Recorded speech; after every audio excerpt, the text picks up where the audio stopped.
Not yet. All right, how many do we have? Looks like Deidre just joined.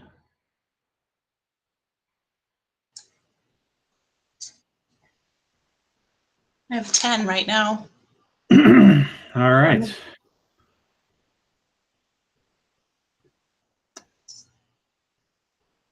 Anyone want to place bets on who the lucky person will be that gives us quorum?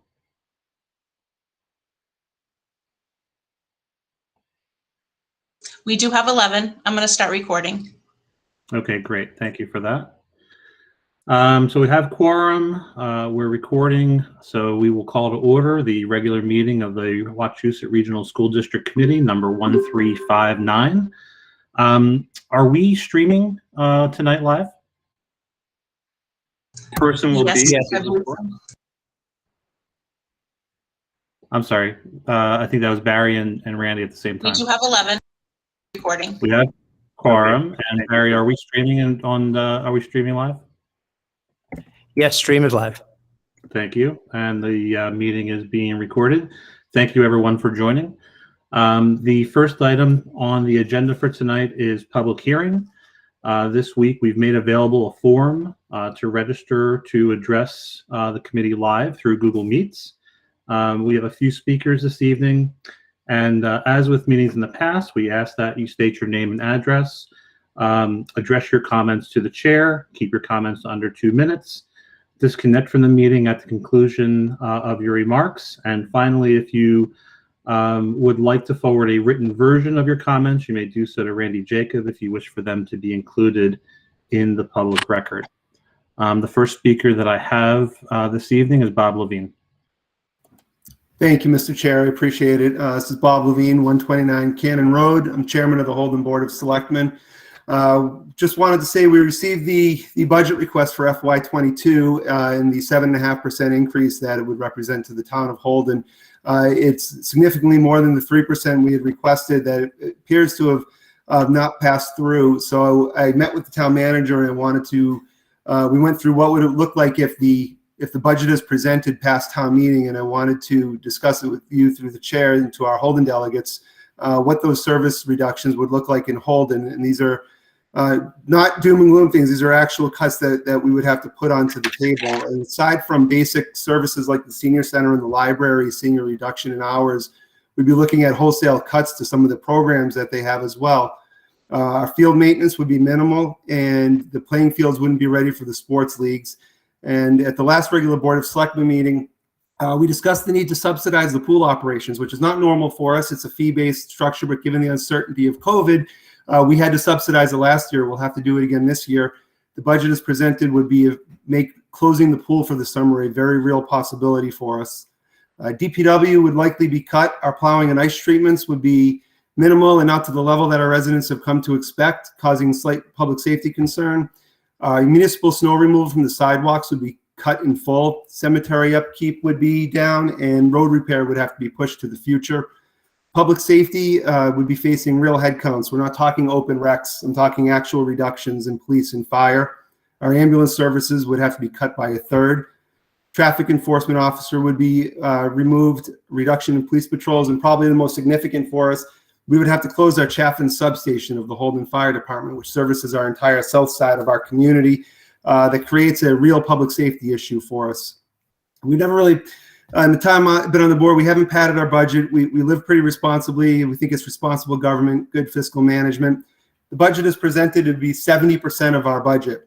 10 years ago, it was 42% of our budget. But Holden's lost 182 students of the 417 kids that left the district this year. And aside from the savings that the district had in utilities and buses and heating, this doesn't reflect the loss in students as well. So we're looking at the biggest tax increase in Holden in over a decade. And if this budget were to pass as is, we'd be seeing drastic decrease in quality of life and services. So again, we ask that you go back and sharpen the pencils a little bit. We look forward to working with you, but we wanted to hear from me what we're up against this year if this budget passes as presented. We appreciate your time. Thank you. Thank you, Bob. Next, I have Julie Reno. Hi, thanks for letting me speak tonight. My name is Julie Reno. I live here in Holden. It's 10 Frederickson Ave. I wanted to come on and comment regarding the school situation as it has been for the last year. I'm reaching out to kind of implore you all to stop, and pause before any more excuses come out regarding why we cannot return full-time. Instead, I'd request everyone to kind of reframe their mindset with, okay, well, this is a challenge. How can we get back? How can we overcome this challenge? The remote and hybrid will not be supported in the fall. I really very humbly request that we get them back as soon as possible. What this would do is it would allow our students to reacclimate to the buildings and being full-time again. Their little bodies have been home for a full year and haven't had this level of structure in a year. It would also allow any emotional or stress responses to be addressed by students and staff, for both the students and staff. And it would also allow us to get all the kinks out of the system before the fall. So we don't have any more lost learning time in the fall. It would allow a seamless transition back to school. It's safe. We've had a multitude of districts all around us and throughout the country who've been back since the fall. And the science shows that their transmission in school is minimal. Preschools, daycares, camps, they've all, and even remote learning centers that have popped up, have all been open without any issue. There are going to be other illnesses and other pandemics probably now that Pandora's box has been opened, and we have to do a better job at responding to this. We cannot allow these things to shut down our school system and allow there to be every excuse in the book given for why we don't go back. The excuses have evolved. It was, we don't have the buses, we don't have the spacing because of the 3 and 6 feet requirements. And now it's, well, not until we have our vaccines. And, the next thing will be not till the students have their vaccines. Like, there's been an evolution of excuses, and I think we need to have enough and be done with these excuses. My taxes have paid for a free, appropriate public education. My child has been stripped of his right to this free, appropriate public education for the last year. Nobody's asking for homeschooling to be taken off the table, but please allow our kids to go back to school full time and give them back their rights. That's really all I have for tonight. Thanks for your time. Thank you very much. Next, I have Julie Hurley.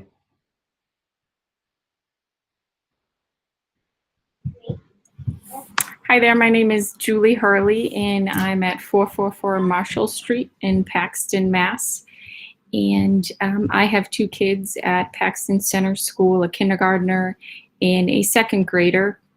And I first would just like to say that it's truly the kids that have been the superheroes throughout this pandemic. And I know oftentimes other groups are recognized, but for everything that they've had to experience and have their world flipped upside down and have to learn at home just has been circumstances that are completely unknown to them.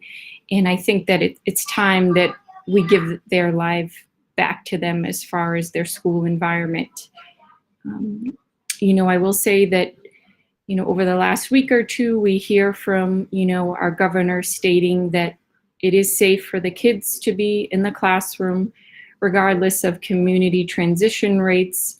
And as long as people are abiding by the protocols, it is a safe environment. And I think, the district, I think we can say that we are following the protocols and it is a safe environment. And then also from hearing from the Commissioner of Department of Education, they are aiming to have all the elementary students back in the classroom 5 days a week. And I truly hope that this district, being, as exceptional as it is, strongly considers this in the state that we're at now. I truly don't want to see my children in particular have to continue to go through this type of environment. It doesn't get any easier. They are in the hybrid model now, and they're much happier in the classroom. And I will share that my daughter one day last week, and she's in kindergarten, one of the days when the Wi-Fi was out, I was like, oh, how was your day? And she shared that, it was great. The teacher didn't have to rush. So I think these kids at any age are much more receptive than people might think they are. They understand, what's happening around them, and, they want the full attention of their teachers. They want to be able to interact with their peers. And I just hope that, while there still is some time left this year, that this district can maximize on that and really take action. And I just ask that please don't send us another survey and ask us questions and not truly, take action from the results that you come back with. So thank you again for your time. Thank you. Next, I have Mary Shepard.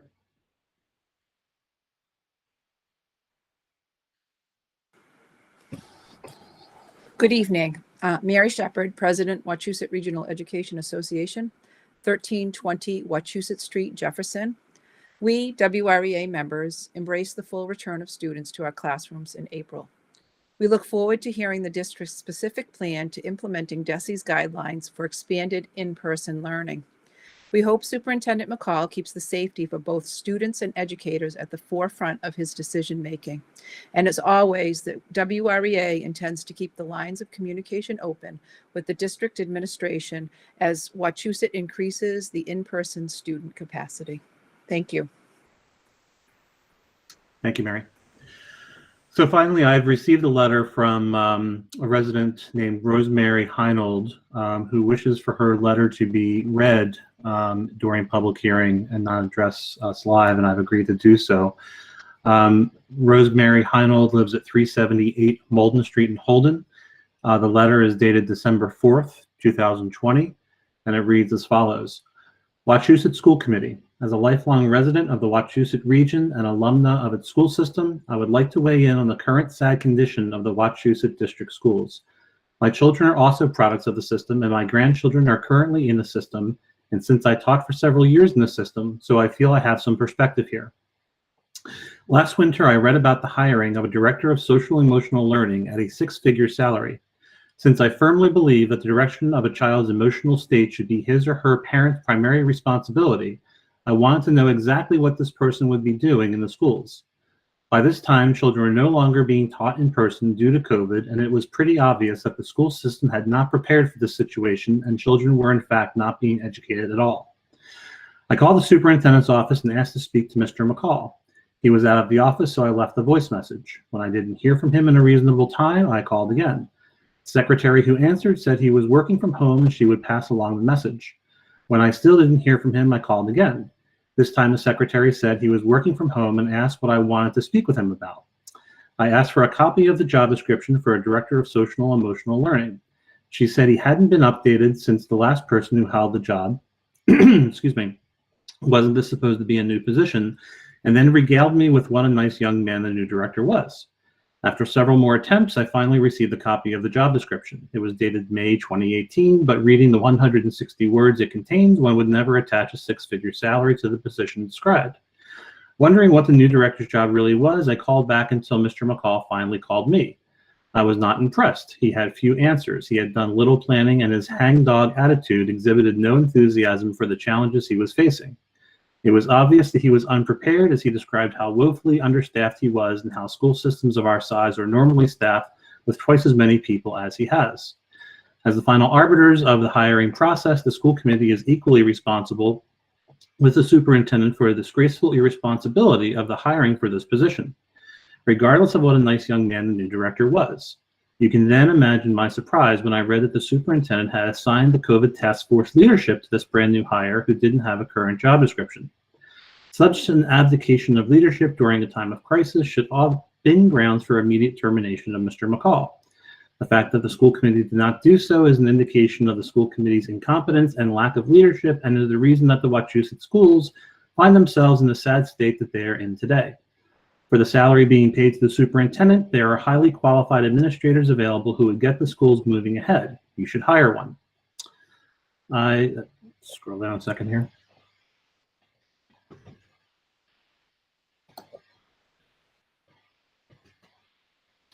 I won't even go into the disgraceful motives of the teachers union. The education of our kids seems to be the last thing all of you are interested in. As an FYI, St. John's High School in Shrewsbury received the very same stay-home order that every other school received. The students there were given 1 day off to get set up for at-home learning this past March. The second day, they began a full schedule of classes, which progressed almost seamlessly until the end of the school year. When the 2021 school year began, they were back in school in person, full-time, literally without losing a step. Why aren't the Wachusett schools back in session? Due to your incompetence and irresponsibility, your kids have lost a year of education that will negatively follow them for the rest of their lives. Do you not realize that while kids are at home receiving little to no valid instruction, many parents cannot work? You are destroying these kids and their families. As all state and federal officials have stated, these kids belong in school. You should all be ashamed of yourselves. Signed, Rosemary E. Heinrich. I don't see any other listings in the public hearing.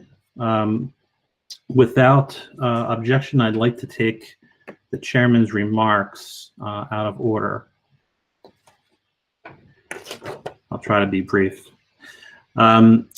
So I received notification with the rest of the committee last week that Chair Weeks had stepped down from school committee. On behalf of the committee, I'd like to thank her for her 5 years of service and wish her well.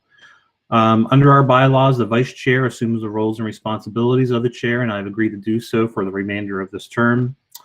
I'm humbled to serve you all in this capacity and will do my best to guide us through a productive meeting.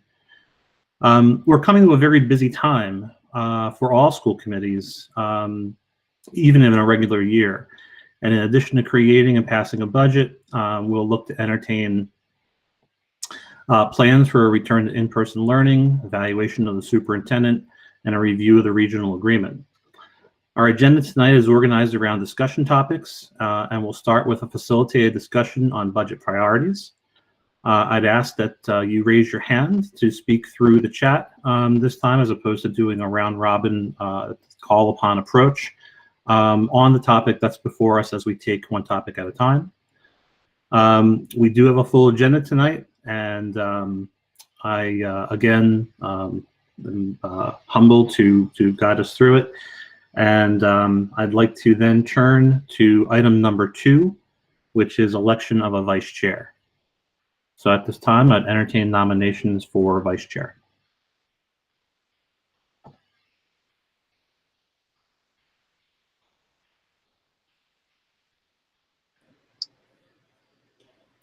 Since it's so quiet, I'll nominate Christina Smith, since she did a good job when I was chair for vice chair. Is there a second to the nomination?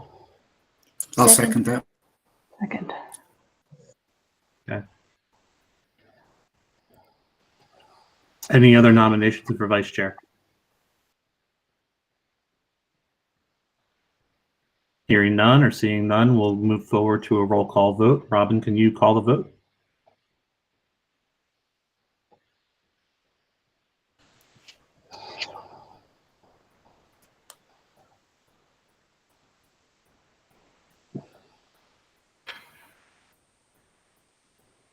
Robin, are you there? Do you mean Randy? Randy. I'm sorry, Randy. Yeah, I'm right there. Well, I wasn't answering. I wasn't. Sorry about that. Well, now I understand why. My apologies, Randy. Okay. So I'm proceeding with the vote. So Member Ayala, Yally, yes. Member Bennett, Bennett, yes. Member Brown, Brown, yes. Member Gustafson, Yes. Member Haber, Haber, yes. Member Ember, but I'm not sure. I don't think he's on. So I'm going to proceed with Member Kirschenbaum, Kirschenbaum, yes. Member Lavoy, Lavoy, yes. Member Longbelly. Well, Balil, yes. thank you. Member Mills, Mills, yes. Member Mitchell, I do not believe is on the call, so I'm going to go to Member Otmar, Otmar, yes. Member Pantos, Pantos, yes. Member Shapiro, Shapiro, yes. Member Silva, Silva, yes. Member Smith? Does she vote on her own? No, I'll abstain. Okay. Member Sullivan? Sullivan, yes. Member Williamson? Williamson, yes. Member Woodland? Woodland, yes. Member Young? Young, yes. I'm going to go back to the chair, Member Dennis. Dennis, yes. Congratulations, Christina. I'm not sure whether you wanted that or not, but you got it. I did not. I'm in shock. Thank you, Ken. Thank you. Thank you all for your votes. I was not expecting that at all. I look forward to working with all of you in this capacity again and to working with Chair Dennis. Thank you. Thank you. All right, moving on to item 4, student representatives reports. Our student reps on the line. Yeah, I'm here. I can start. Go ahead. So this past week we had our science fair, and those results are coming out tonight. So students should be notified of their placements tonight, which will determine who our representatives to regional and state science fair will be. So that's super exciting. The fall too, like waiver season, has recently started with football, girls volleyball, and then cheerleading, all playing in the coming weeks. Our seniors 50-day countdown party is tomorrow, and so we'll start the countdown to the last 50 days of school. Students have begun scheduling for next year, and getting picking courses for the upcoming year, and we were able to offer a few new courses for that next year, which is super exciting.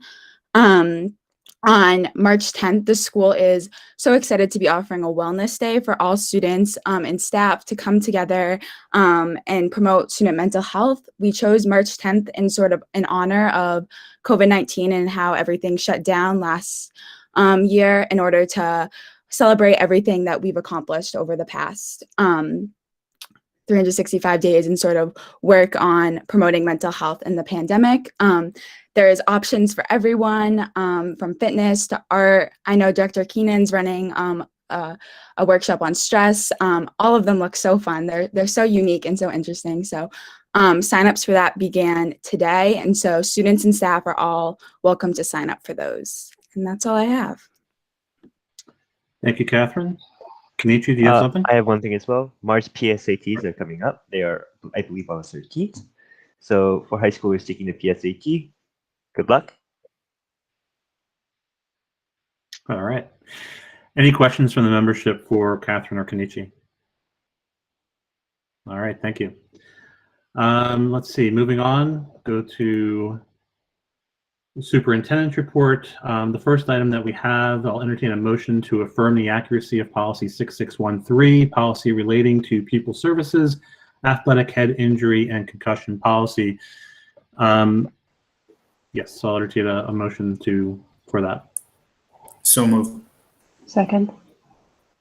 It's been moved and seconded. Dara, do you want to give a brief overview on why this is on the agenda tonight? Sure, Mike. So basically, every year on an annual basis, the school district, we have to provide the Mass Department of Public Health just an affirmation that the WRSDC policy on concussions is accurate and adhered to. So what we have done is that we've had Jen Litch, who is our athletic director, look through this policy, confirm that it's accurate, and then what we do is you vote on it, and then we share a letter with Mass DPH confirming your actions. Any comments or questions on the motion? Seeing none, Randy, you can call the roll. Sure. Member Ayala? Ayala, yes. Member Bennett? Yes. Member Brown? Brown, yes. Member Dennis? Or do you? Dennis, yes. Member Gustafson? Yes. Member Haber? Haber, yes. Member Kirschenbaum? Kirschenbaum, yes. Member Lavoy? Lavoy, yes. Member Longbilio? Longbilio, yes. Member Mills? Mills, yes. Member Otmar? Otmar, yes. Member Pantos? Pantos abstain. Member Shapiro? Shapiro, yes. Member Silva? Silva, yes. Member Smith, Smith, yes. Member Sullivan, Sullivan, yes. Member Williamson, Williamson, yes. Member Woodland, Woodland, yes. Member Young, Young, yes. Thank you for that. Motion passes, and now we'll move into the discussion of the report. Again, as I mentioned at the offset, a little bit different this time around. Rather than ask the superintendent to kind of go over the total extent of his report, we're going to go topic by topic. Rather than call on people in a round-robin format, after the superintendent gives his report, for example, of budget priorities, which is the first item or first topic under the report, you may wish to comment or speak or ask a question using the chat. We use a chat order. Once we finish the discussion on budget priorities, we'll move on to the second item, which is the plan to increase in-person learning. Okay. So with that, I'll turn it over to Daryl for a discussion on budget priorities. Thank you very much, Mike. So what I'll do right now is I'll present my screen.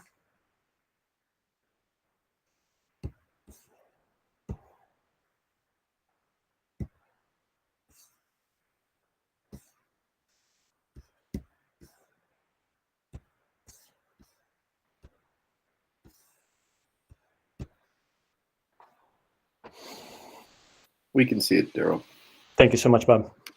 So again, thank you so much to all of you for kind of allowing us to gain some information over the past couple of days.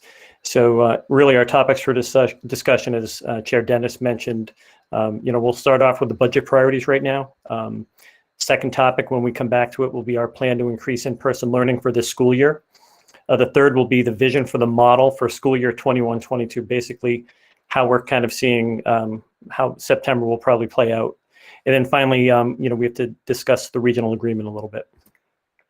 So budget priorities. On, I think last Monday, we sent a survey out to all WRSDC members, basically looking for recommendations around FY22 budget planning. And I'll open up that document real quick. And I just want to make sure, Bob, can you see this? Yeah, it should be good. So this is the information that we gathered from, we had 14 members fill out the survey, and the survey was broken up into the 5 domains. So we basically just took all of the raw data from here and we shared it with all school committee members the other day. So you can actually go through and take a look at these responses. And I'll go back. So basically, what we've done is that we've outlined over the next several slides, a way in which we can probably organize these a little better so that they are a little more easy to digest, and we'll actually be able to facilitate some discussion around these. So not only are we doing this evening, but we're also gathering information from our principals and directors around budget planning for FY22, and all of this will be used as we push forward for our budget hearing and ultimately the budget vote in mid-March. So for the survey results, so the following items, we have 2 slides here. These items did not have specific budget implications, so I just want to talk through these a little bit. So some members had talked about social media having an online presence for communication. Those are, excellent ideas. I do think that's something that we need to do a much better job at.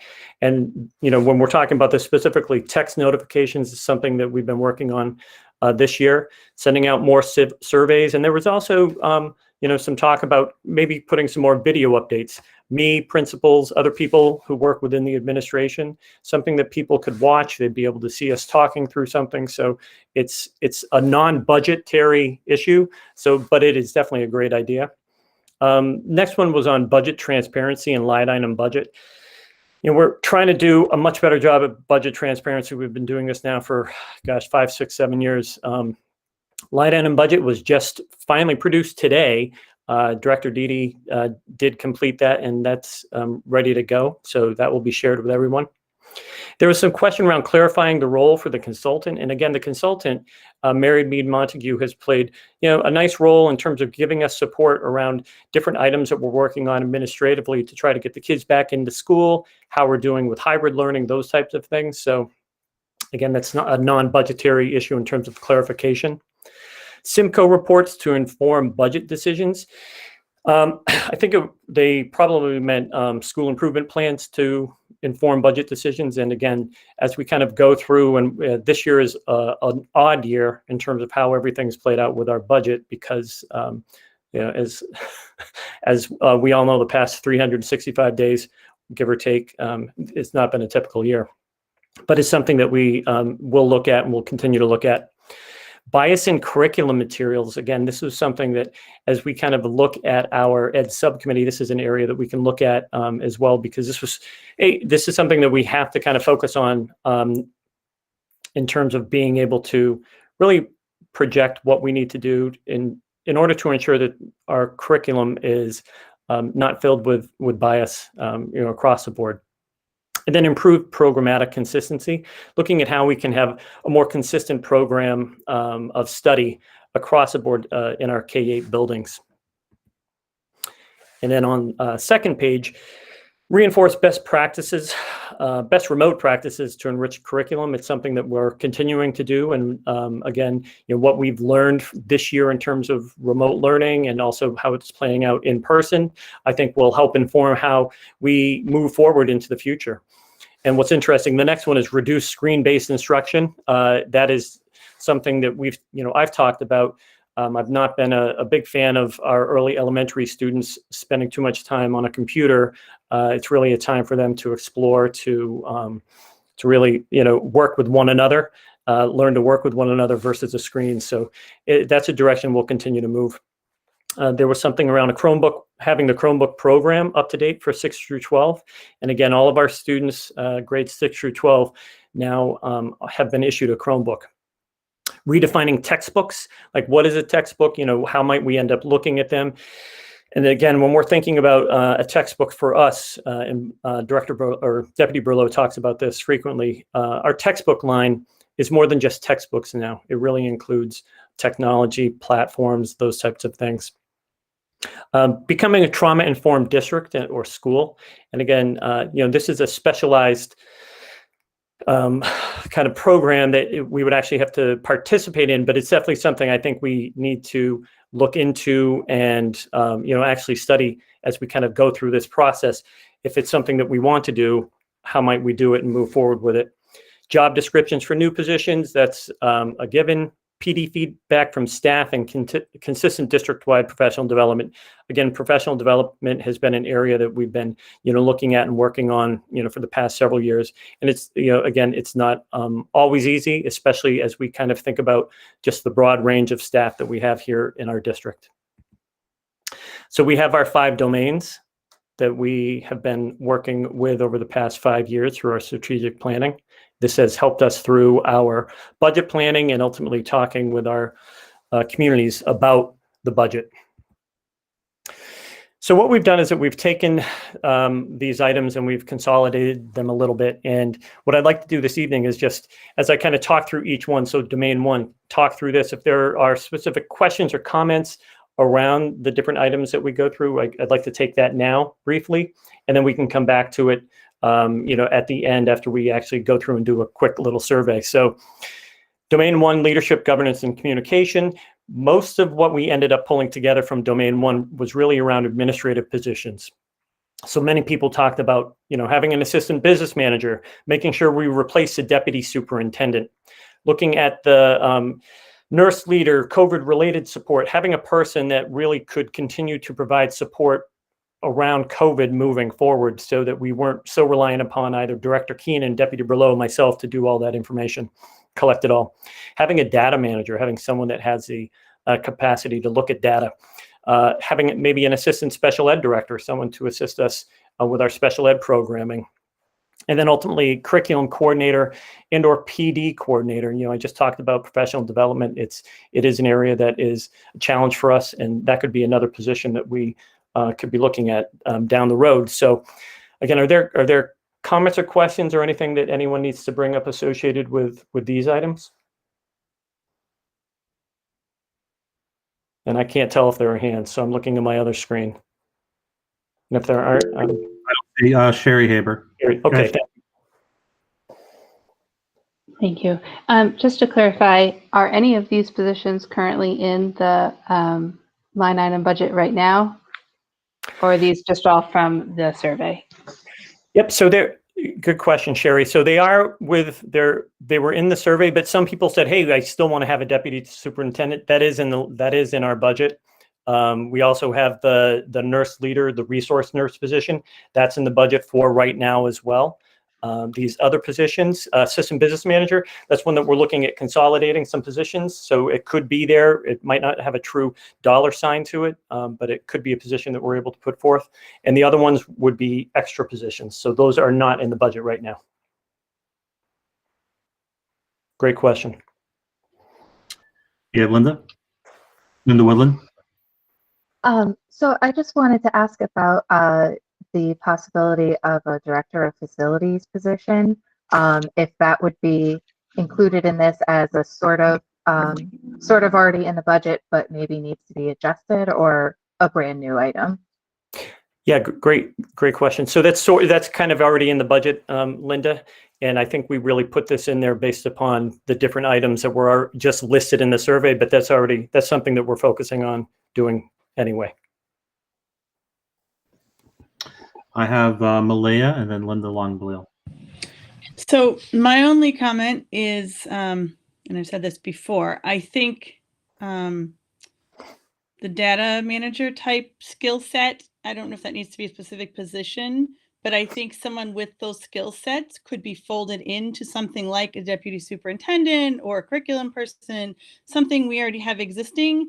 And I think or assistant business manager even, because so much data comes out of there. I think when I've thought about that in the past, it's something that could be useful in maximizing our resources and efficiency, from curriculum to surveying parents to how is hybrid going to data that we ask you all for all the time, and help us also access funding, because the more we can look into data and ask the right questions, the more we can access additional funding or do so more efficiently.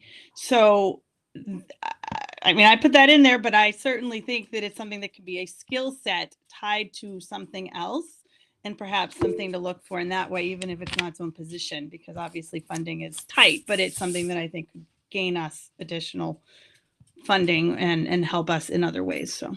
Yeah, thank you, Malaya. And I can tell you, years ago, when I first came on board here in the district, there actually was a data person, and it wasn't exclusively their job, but they spent an awful lot of time looking at test scores, looking at special ed numbers, looking at how we were doing in reference to other districts. So it's something that kind of morphed into technology. So it's definitely something that we could try to pull back into some of the other positions. Not just data, but surveys and, that whole field of, I don't know what to call it, but not just looking at the numbers, but how you gather information, whatever you want to call it.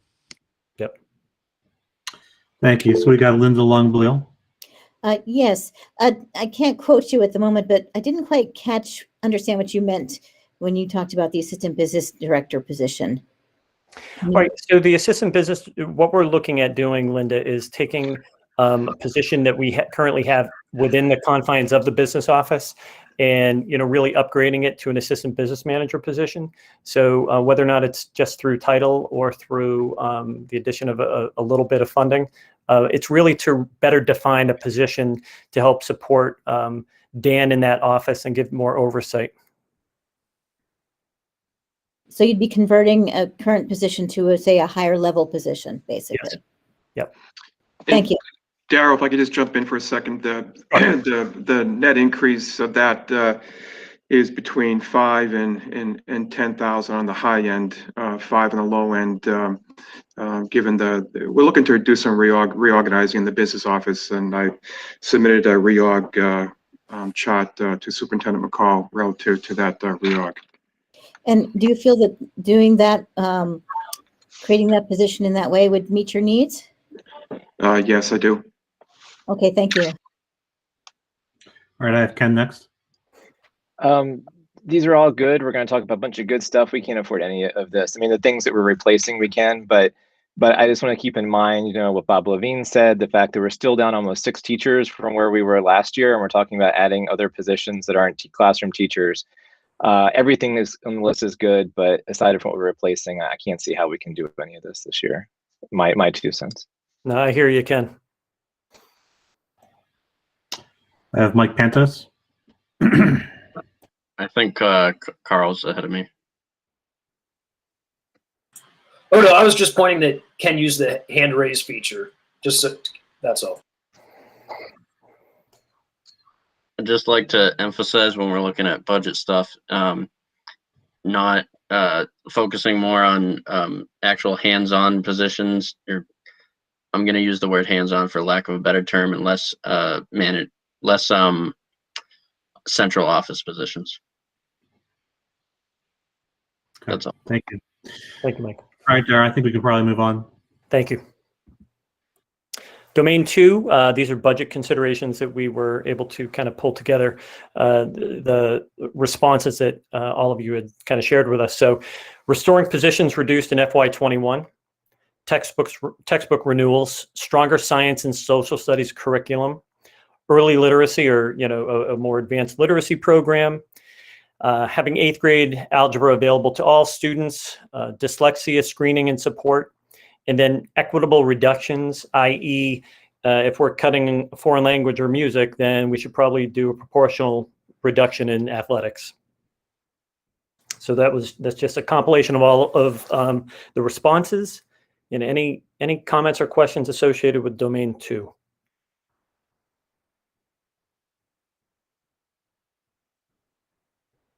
And if there aren't, I can move on. So Domain 3, budget considerations for effective instruction. So pandemic-related remedial need. Oh, I'm sorry, go ahead, Mike. I'm sorry, Darryl. A question came in just as you were transitioning. Okay. Kelly, did you have a question on Domain 2 priority items? I just wanted to bring up that, I know we've had Fountas and Pinnell for a number of years now, and we've put a lot of money into that curriculum and those materials, and it's a great resource. And I think if people have not considered it to be effective, I think it takes a number of years to really get something that comprehensive off the ground. So I would hate to see us abandon that, because it really is such high quality. I think that the staff just, they need to continue working with it and getting through it and give it its due time. That's all. Thank you, Kelly. Yeah, and I couldn't agree more. Again, I think as we kind of go through this is as we've moved through this process, again, kindergarten teachers have now been doing this now for 4 to 5 years, and they're very comfortable with it. First grade teachers are more comfortable with it. And I think that's how it will kind of progress as we move forward with this. So again, that was something that someone had put up there, but I concur with you. So Domain 3, effective instruction, pandemic related remedial needs. So what might we need in terms of supporting students moving forward? Summer ESY programs kind of goes along with the same thing, extended school year programs, if that's necessary, summer support programs, additional staff, that was an item that people added, teachers, paras, substitutes, consistent instruction. Instructional coaches may help address this. It's something that, again, I think it's high on my end in terms of putting instructional coaches into the classroom to support teachers. That's one of the things that we're really seeing would be a benefit ultimately. Someone mentioned librarians, media specialists. So again, librarians are typically on one of these lists. Upgraded teacher equipment, district-wide software licensing, and digital literacy. So tech integration staff will provide support in this area. So that's, when we're talking about digital literacy, that's an area that we have fallen short on for years because we've not had tech support staff. Having 3 people now that can do this across the board will really benefit, I think, all teachers. So any comments or questions for Domain 3?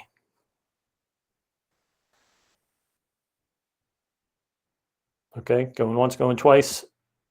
All right, Sherry. Go ahead, Sherry. Sorry, I couldn't type fast enough. That's all right. I understand we're talking budget considerations. I would think that pandemic-related remedial needs, summer programs, some of this is going to get covered. Is it not Yes. by COVID funding? I mean, so as much as it's a budget consideration as we're paying for it, we're also, I'm assuming, going to get some money for it too, right? Yes. So, and again, what we did was we just put items in there that were on that list. But my hope is, once the ESSER 2 funds come through, we're looking at about $335,000. And if the $1.9 trillion stimulus package comes through, that money gets directly sent to school districts. I'm not sure exactly how much we'll see because it's based on Title I funding. So it's not going to be a windfall, but there should be more money to provide support for summer and extended school year extended school day, even through next school year. Laura? Thank you, Mike. Just a quick question about the effective instruction, consistent instruction specifically. It seems to me that the need is not necessarily in having the funds, but in the appropriations of how those funds are spent in terms of professional development and having a plan and a robust way to implement that plan for teachers. So I think that one of the ways to sell that, if you will, is to make sure that we have a comprehensive and appropriate plan that is communicated and implemented. And I think that up in the beginning of this presentation, we talked about a curriculum coordinator and PD coordinator. I think that part of our missing the mark here is that we don't have somebody dedicated to that. Laura, you know what? I couldn't agree more with you. Bob and I have been talking about this now for a year or two. And again, if we were to look at the staffing plan, many of these positions actually come out, years down the road. But as I've said, over the past year, when things are going well, this isn't too bad. But when things are a little more challenging, again, the chinks in the armor show up a little faster because we are so short in terms of central office support, curriculum support, PD support, all of those types of items. So thank you for bringing that up, Laura. All right, I got Ken. Yeah, so I appreciate some of the responses I've gotten from central office about, teachers that since they were cut last year and how that relates to what we're doing next year. But under additional staff, teachers, para subs, that's a pretty loaded thing. Of course, everyone's going to be in support of teachers, but I think what we're going to need to see as a committee sooner than later is a staffing plan. You can't do a 5-year staffing plan anymore, but I mean like a next year staffing plan. Like, where are we now per school and where are we next year per school? Because we heard from Bob Levine, as he points out, Holden's losing a bunch of students. How are we distributing our staff to meet the needs, that we have now versus what we might expect next year? I think we'll need that sort of granular detail when we go to the towns to say, why are we still having as many or possibly more teachers when we have potentially 10% or whatever, 6% less students. So I just think we'll need that kind of level of detail before we go out to sell this to the towns. I couldn't agree more with you, Ken.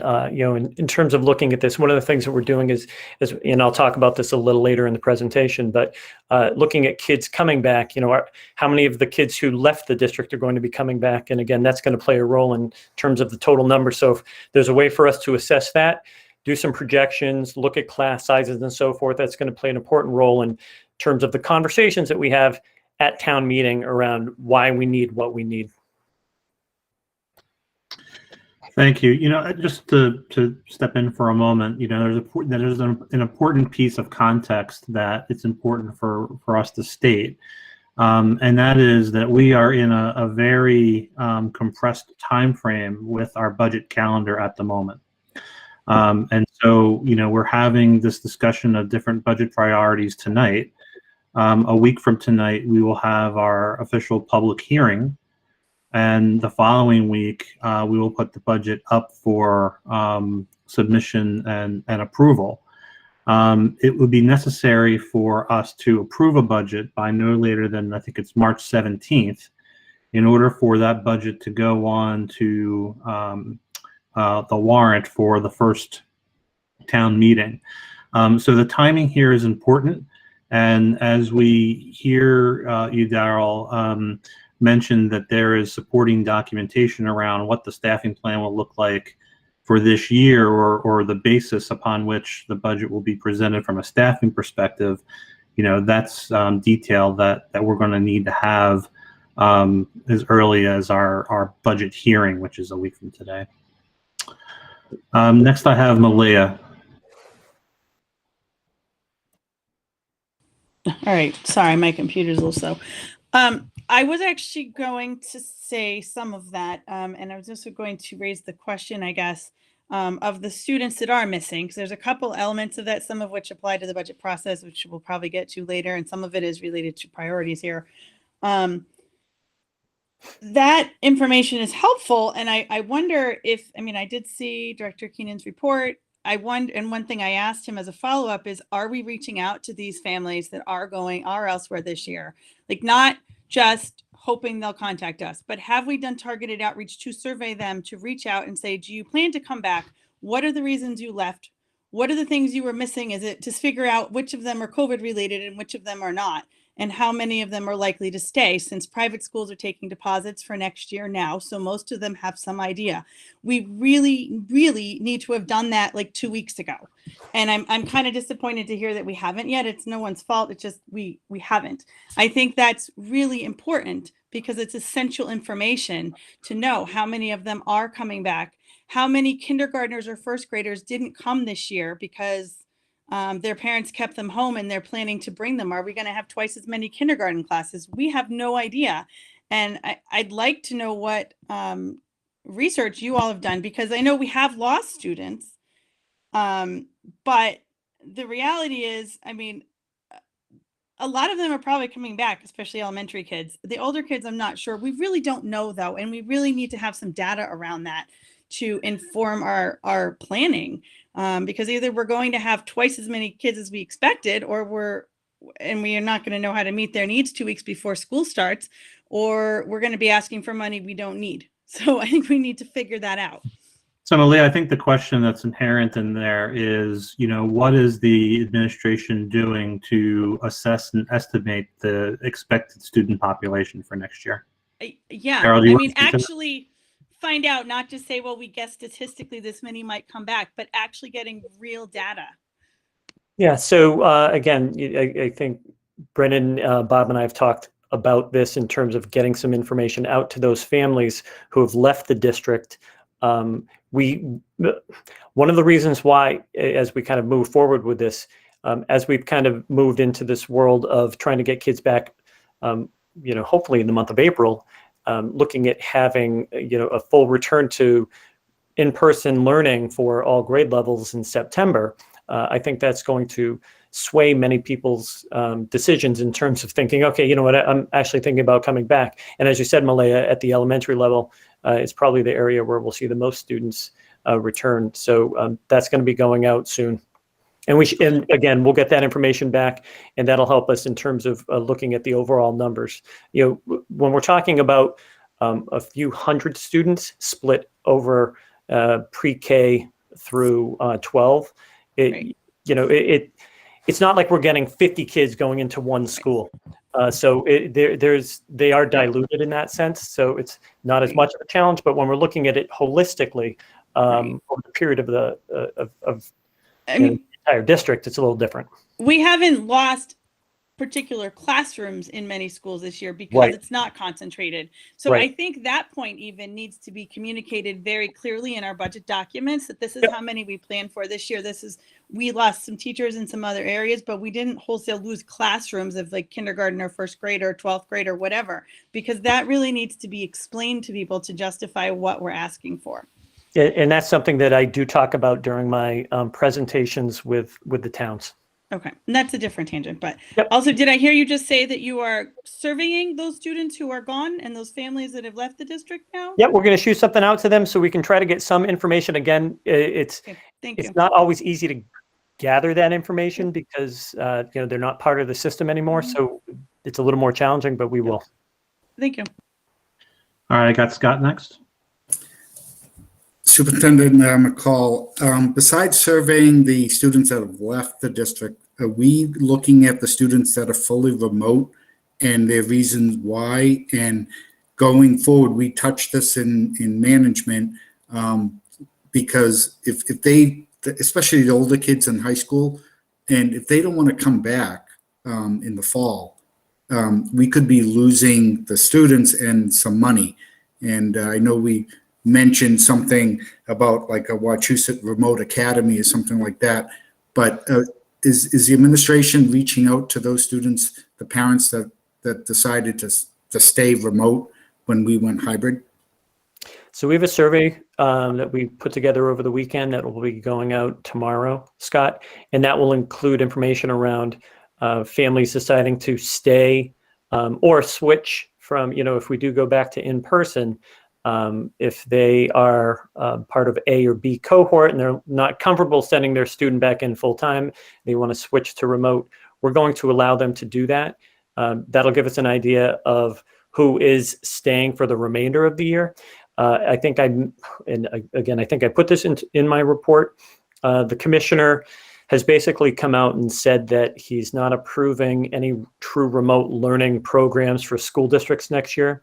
So one of the things that we have to look at, and I'm looking at it with other school districts perhaps as well, is how we can provide some other options for students so that they're not taking off and heading into an online program and we lose their funding and they're no longer Wachusett students. So that's also on the radar right now, Scott.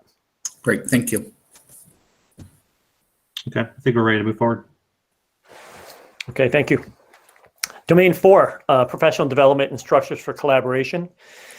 So again, this goes back to some of the things that we talked about a little earlier.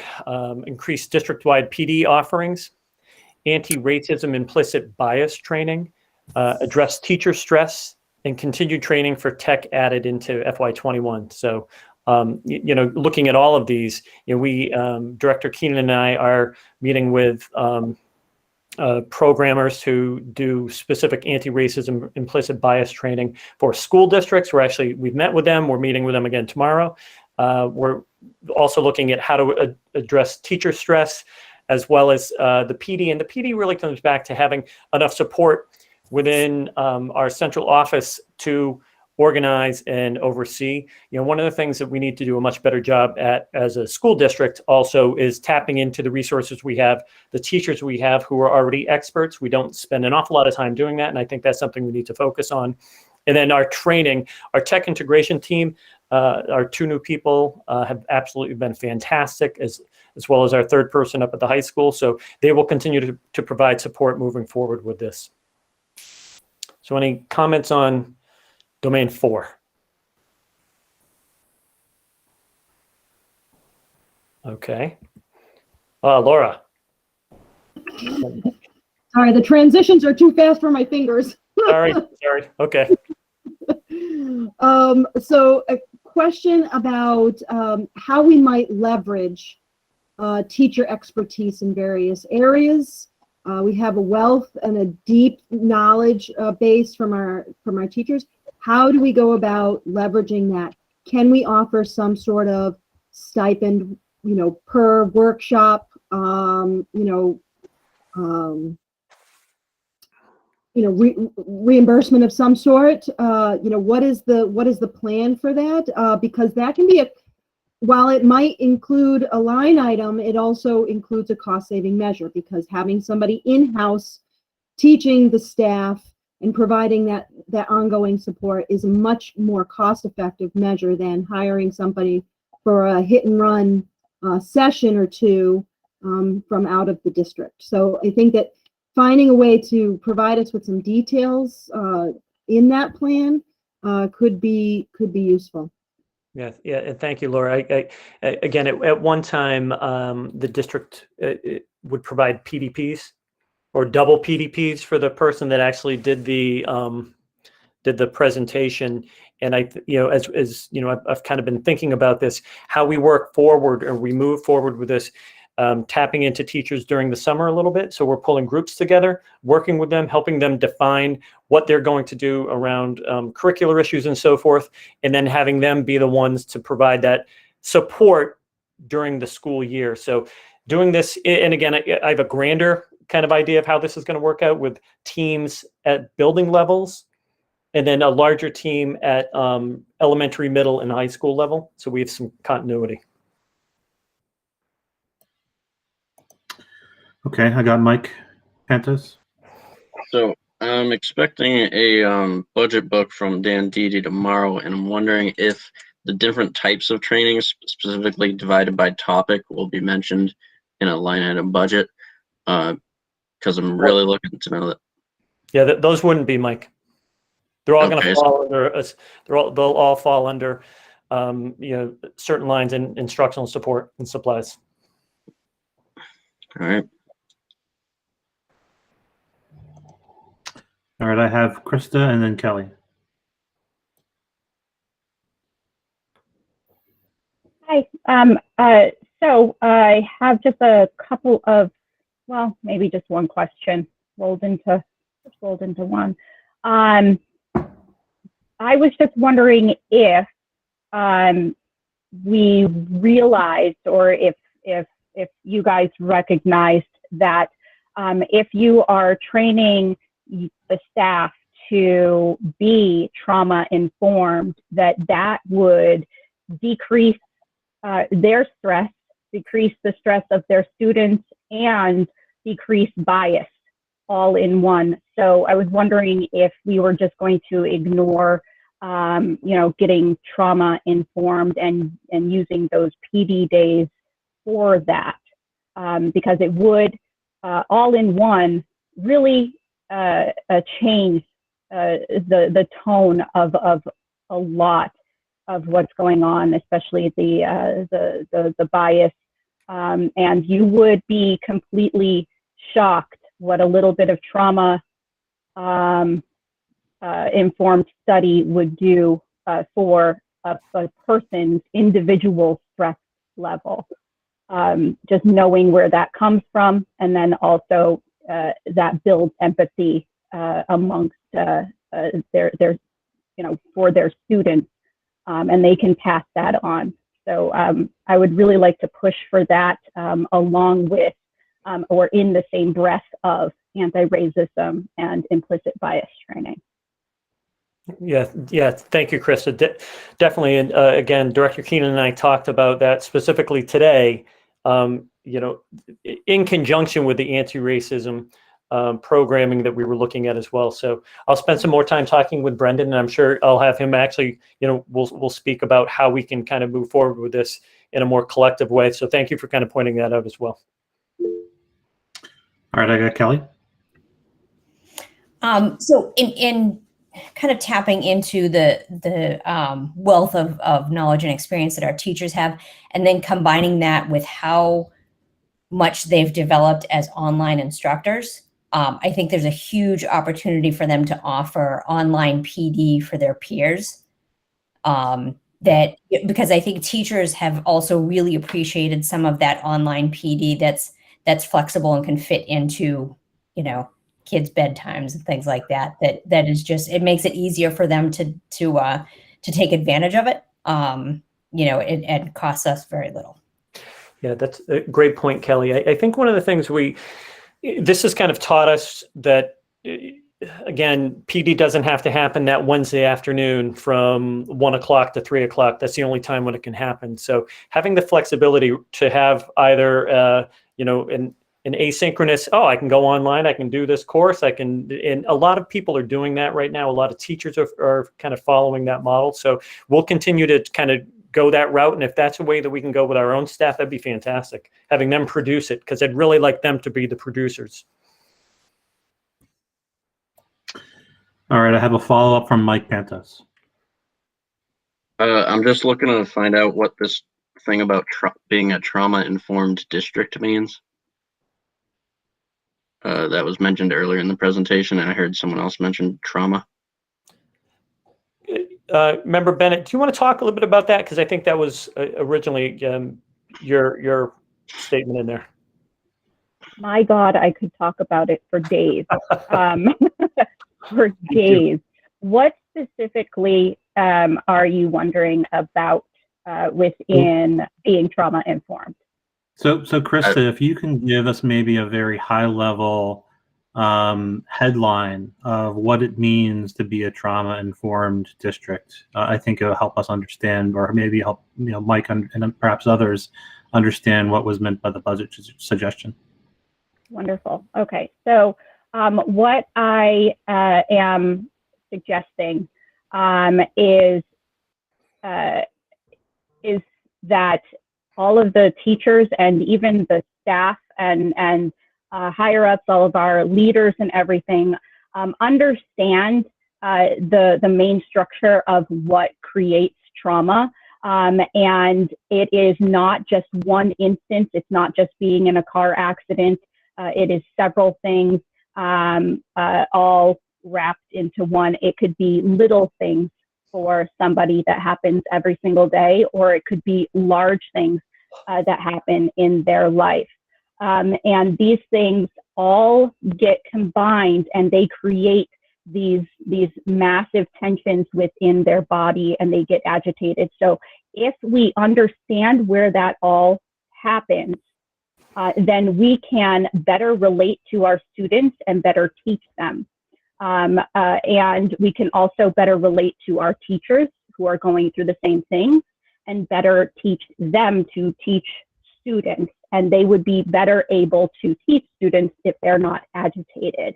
And they could better understand when students are agitated. And then they would be able to receive better services from the school because they're understanding where those agitations are coming from, as opposed to, oh, that's just a behavior, right?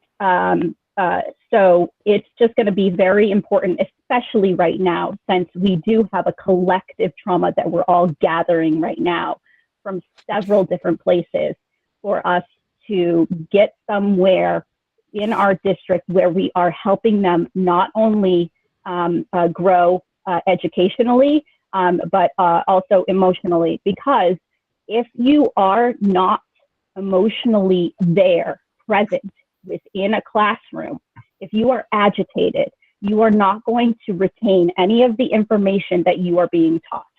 And you are not going to be able to take tests that are actually going to reflect what you know, because you're agitated. And so I think it's just incredibly important for us to consider, especially now. Thank you for that explanation. Great. Sarah, I think we're ready to move on to the next one. Okay, thank you, Mike.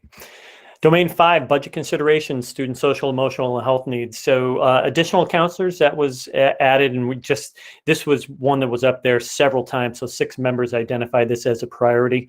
Again, we do have 3 positions currently in the budget for this year.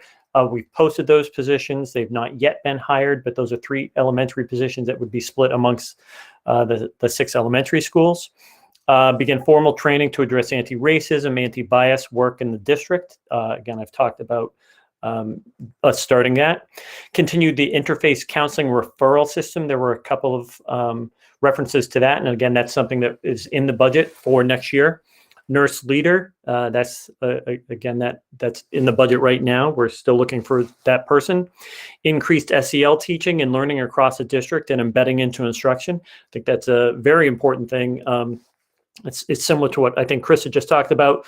Kids, when there are other things going on in their lives, they have a really hard time learning. That's why, kids who come into school hungry, they're not focused on learning. They're focused on their stomach because they, again, they can't concentrate because they're starving. And then health instruction, having health instruction at the elementary and or middle school for our students. So again, those are our social, emotional, and health needs for Domain 5. So any comments or questions on those?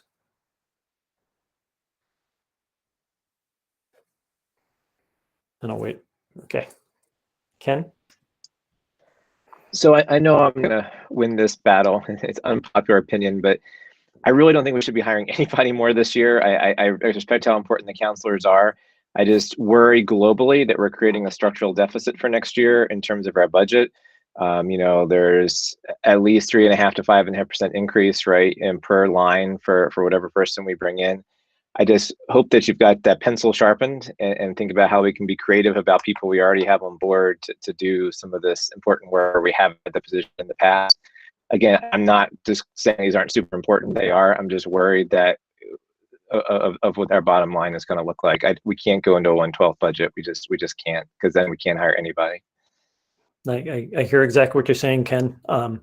Definitely something that we're being very cautious with, especially thinking about, setting up a structural deficit, not just for next year, it's for years to come. So we need to really be cognizant of that.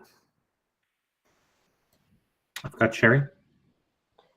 To Ken's point, and part of my first question about what is actually already in the budget and what's just going to be continued, I really feel like we need to look at what we have and what we can work with before we start adding anything else on. So like I said, I just really wanted to see, I really looked at this budget consideration priority survey that we took as more of a, what can we not cut versus what do we really want? Right. And I can tell you the 3 counseling positions are in FY21 and they're already carried over into FY22. So again, it's in this year's budget and it would be in next year's budget as it stands right now at the 3.82%. I've got Carl. So I think one thing with so I appreciate kind of having the survey and kind of at least giving us the opportunity to kind of talk about kind of like big picture, kind of broad ideas, and to try and generate kind of at least some ideas in terms of what our priorities are. I think what we might have to do, like to be able to give you and the administration something more concrete. I mean, almost a case, almost going to like taking our budget where we are, you put some of the added things on top of that, and then create, just like we had in the spring, like tiered reductions to get us maybe all the way down to a 2% increase. And then we've got a big long list that goes above our 106 and then down to a 2%. And then we can look through that list and kind of rank things, because even with what we already have, if everyone in school committee says, like, you know what, the absolute most important thing that we need next year is a magician at the high school. Even if we have to cut a teacher, we need a magician at the high school. But then we can give you that direction and say that this is such a high priority. It's above class size, it's above, or whatever, whatever the case may be. But I think that in absence of that, while this is kind of a conversation starter, I don't know if this gets us to the point where, as an administration, you have at least a broad understanding of what, or even like as a committee, I don't know if we have an understanding of what we would say is the most important thing for our district. Counselors, social emotional, special ed, curriculum, lower class size. So there's facilities, I mean, and so I think that would help to move us forward closer to a point. And even with that, you could say, like, what's the district's priority for like where we should come in? Should we aim for 2%? Should we aim for 3%? Should we aim for 4% above? And so I think that if we could get there, that would get us in a better place, at least to be able to articulate kind of what we're thinking. I just don't quite think we're there yet. So Daryl, what we didn't do is lay out through this discussion how you were planning to conduct it. So we're kind of going now step by step, domain by domain, and listing out the information that you've gathered and giving an opportunity for people to comment on basically other people's suggestions. But if I understand correctly, your intention is to give everybody a level set of what the suggestions were, and then to take the committee through a process on voting to prioritize those things, and then give us some feedback on what could conceivably or feasibly be done in this year versus taking a longer term look. Am I understanding that correctly? You are. So, and again, I think, Carl, your point's well taken. Ultimately, that is, there have been years when we've had A, B, C. So A is this much of a reduction, B is this much, and C is this much. So again, this will help us kind of pull everything together. You know, we in our office, we have to plan for a 4% basically down to a 1% or below, no matter what. So, you know, it's in our heads. You know, we have calculations associated with it, but again, we have to look at, you know, how we can get to a point where we're providing the best possible education, but we're not bankrupting the communities. So. All right, I've got Malia and then Matt and then Linda Woodland. Go ahead, Malia. Yep. Sorry, my computer's slow. All right. Some of what I was going to say was process oriented, so I should probably wait a minute and see where we end up. Yep. But I will just say, because it was just said, that in terms of the, I guess I'll say, for lack of a better term, prioritizing. I think one of the things that when we're done with this, I think all of these are obviously important. I appreciate you pointing out which of these are already in this year, and that's why having the document, I know we got one for business and finance that not everyone else got, which would be super helpful for everyone to see. They kind of lay some of this out as well. I think it's helpful because there's priorities, but I also think that part of this is that we have a lot of unknowns still with our budget. We don't know when, if we end up with more COVID funds like we did last year, we need to have a set plan in writing about this is what we're not doing. But if we get extra funds from some source we don't know about, this is what we will add back, and having some list at the end of hopefully this process about that. So people are very clear. Because I think all of these are important, and, you know, they're obviously things that people don't want to take away. But I think that's important to keep in mind when we're done with this process, that would be useful. And we are crunched for time, but I think that's essential. All right, I've got Matt. All right. A couple of points, and I think Member Mills and Member Ottmer expressed some of the concerns that I had, but I'd like to just take a look at it, having a staffing plan, and not only a staffing plan of what it looks like this year, but what the actual plan is. So one of my concerns is when I see a slide like this, it says that there are 6 additional counselors that we budgeted for this year, but we did not hire those positions to date. So the question is, what is the impact of that? If we take numbers that we've been given historically, it's maybe 75,000 all in. 6 times 75,000 is $450,000. That could be an impact towards next year's budget if we were to say, hey, we didn't hire these people, we budgeted for them, we're going to put that on hold right now. That ends up becoming a $450,000 reduction without having to reduce anything. It's addition by subtraction. So in the absence of having that staffing plan to say, here's what we budgeted for, and I know the town of Rutland asked this pretty consistently, that it seemed like there were 17 positions that we didn't fill that were budgeted for this year. What does that look like from a financial impact perspective? I think that's the biggest thing, because to Member Mills' point, if we're hiring for these now, are we putting ourselves at a structural deficit later on? That's probably one of our most important pieces of information that we could have as a committee to see where our needs are then for next year. Yeah, I hear exactly what you're saying, Matt. Yeah, and again, I think just quick correction, it was 3 additional counselors, not 6. So, but I think in total, you're right. Looking at what the savings are from this year, and if we move forward and those savings continue, that should be baked into FY22. Yeah, sorry, I was reading the 6 there. So it's probably it's 450,000 this year and last year combined, but 225 per year. Yep. All right, I got Linda Willen. So what I just wanted to kind of recenter the question on, because I agree that there's this looming problem of what, if about hiring now and then what that does later, or putting these in now and what this does later. But when it comes down to the students, you know, we're going to have parents asking about their kids' education and asking about, well, what are we going to be doing to address this past year that we've been through? And they'll say that it's a need, whether it's academics or mental health. And so how are we going to talk to the parents and kids about not addressing the pandemic education if our budget can't handle it? So kind of piggybacking off of Member Haber's question of what can we not cut?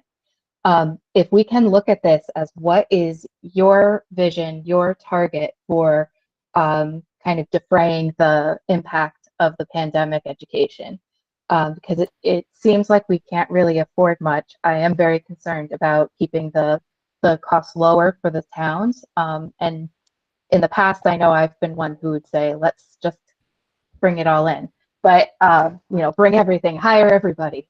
But I mean, realistically, we can't look at this next year that way. So what I'm looking for is kind of more of what is the target in these domains for how you're going to address the year of pandemic education.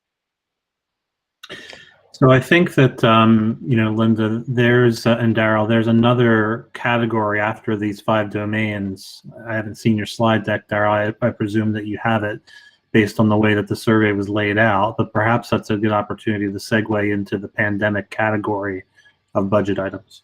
Yeah, great. Yeah. And Linda, you were going down that road, so thank you. You kind of led right to it. So the other item that we pulled together was really around just things that were tied right back to the pandemic, what we're dealing with. So virtual academy, what we might need to do to pull a virtual academy together so students who and families that still want to make sure that they can remain remote, they can remain remote, and we don't lose them to a virtual high school or something else. Full-time in-person learning plan. So having a plan in place so that we know those students that coming back not only this spring, you know, maybe starting in April, but also in September, full force. Pooled testing, you know, and again, these are all these items have some type of budget item related to, or budget consideration that we have to look at. So pooled testing, in order to do pooled testing, the state will cover a certain number of weeks, and then after that, the school district has to pay for it, and whether or not we continue that in the fall. PPE, again, you know, and I think Malaya mentioned this, it's much of this is still grant dependent. We have tapped into PPE through grants, and, you know, I'll talk about that in a slide or two as well. And then summer remediation and tutoring.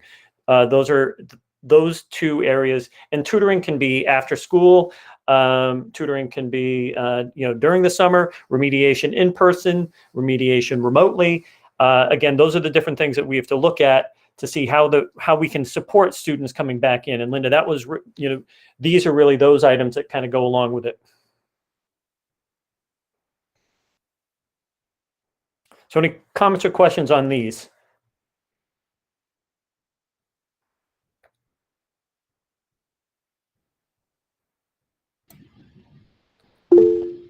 Yeah, go ahead, Linda. Okay. So I guess what I would want to know, though, is how do we tie this back to the domains, the positions, the PD? How can we tie this back into how to really target, you know, that we still will probably be educating during a pandemic, hopefully a tail end and the end of it, but you know, the timelines, the projected forecast of what we're going to be living under is probably not going to be back to normal for whatever we do inside of our walls. The Right. default is not going to be back to normal across the country, I don't think. So what are the targets for addressing the fact that we have been educating under a pandemic for over a year by the time? So when we put the budget together, the budget includes the staffing that we've kind of talked about. So having the counselors, having the you know, keeping the interface program going, looking at taking our grant funds, developing a robust summer program, tutoring program, moving forward to meet students' needs who again may have fallen behind. Looking at our staffing, and someone mentioned a little early, I think Ken talked about this, several of you have, a really defined staffing plan, not only for next year, but for the next following, few years. Having some type of testing, I think, is probably going to be important until we have, until students are immunized. And again, that will probably not happen. I think Dr. Fauci said not until probably spring of 2022 is when a child-ready immunization could actually occur. So again, those are items that we're going to have to incorporate all into the budget, which is what we're doing now. Some of this, and Malaya mentioned this, is really going to be dependent upon the funds coming in from the federal government. And again, we line up what's going to be needed and where it's going to be needed, and that'll go along with this. So much of our budget right now is constrained to what we currently have. And what we're trying to do is continue to support our students through technology, our staff through PD, and then, ensuring that we have all of the items necessary to bring kids back into the building in terms of PPE, proper ventilation, all the different things with the buildings as well.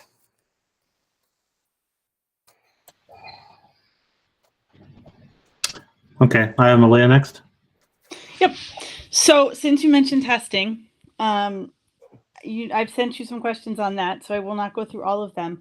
But relevant to the budget discussion, I think it is important to understand where we are with that, where we are heading with that. I know we were asked to do this other kind of testing before the pooled testing, but most importantly, if the pooled testing is the goal, is that definitely coming through DESE? Have we looked at other funding? I know some districts have decided it's actually more cost effective to do that on their own than go through the DESE programs, and it's logistically less complicated because of different packages they've been able to arrange. And we are the biggest regional district in the state. So I would be curious to know if we've considered that kind of thinking or, collaborating with neighboring districts to do it, not doing through DESE. I just am curious cost-wise if we've looked at other options or we're just doing what DESE is offering in the long term. If we're going to have this with us for the fall and however long, and I don't expect details on that at this exact moment, but I'd love if you could speak to that as it applies to the budget process. Sure. So for the pooled testing, the one thing that we would not get if we didn't go with the state model would be 6 weeks worth of financial support for it. And pooled testing, ultimately, if we're talking about doing this in 13 schools, with the management associated with it, we actually have to bring on a body to oversee this. We don't have the staff to do it. And they recommend bringing someone on. They would provide that person. We'd have to pick up the costs toward the end of this school year, which we would be able to do. If we did this on our own, it would be much more expensive and much more challenging in terms of how the whole thing was laid out. Well, I meant looking forward beyond the 6 weeks, because there will be costs beyond the 6 weeks. Obviously, the 6 weeks you want to use for free if you can, but beyond that 6 weeks, that's really what I was talking about, because that's what our budget is concerned about. Yes. So again, what we have to do is we have to assess how much is actually going to cost. So the first thing we had to do was get through the rapid antigen testing. So get through that process, get everything here. Brendan has done a great job organizing that with the nurses and so forth. So now we can take this next step. They wouldn't even allow us to do anything until we had everything signed off. It was in our hands, and the nurses are actually trained, and then we can start the process. So just again, I think at this point, this stage in the game, we're having a conversation as it respects budget planning for next year. So, it sounds like the specific question around, what's the potential or estimated costs around pool testing for next year? It sounds like the answer is we don't know yet.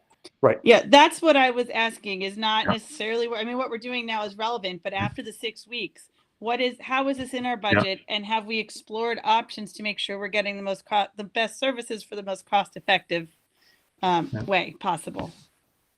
Since we have to decide in the next 2 weeks, basically, what we're doing for next year. Daryl, anything to add to that? No, I agree, Malaya. You know, we're in a position where maybe not in the next 2 weeks, but I think one of the things we have to do is think about what the options are moving forward. Because again, we do know there will be some type of stimulus money coming in. So that's the other part that we need to also understand. That may be an area that we tap into. Okay, I got Scott and Christina. Yeah, it must be very difficult looking at this budget, Daryl, being so fluid with, you know, if we are going to get another stimulus package. I know how much money we've received on the last one. And I know you have the virtual academy up there, and I know that might come with a cost.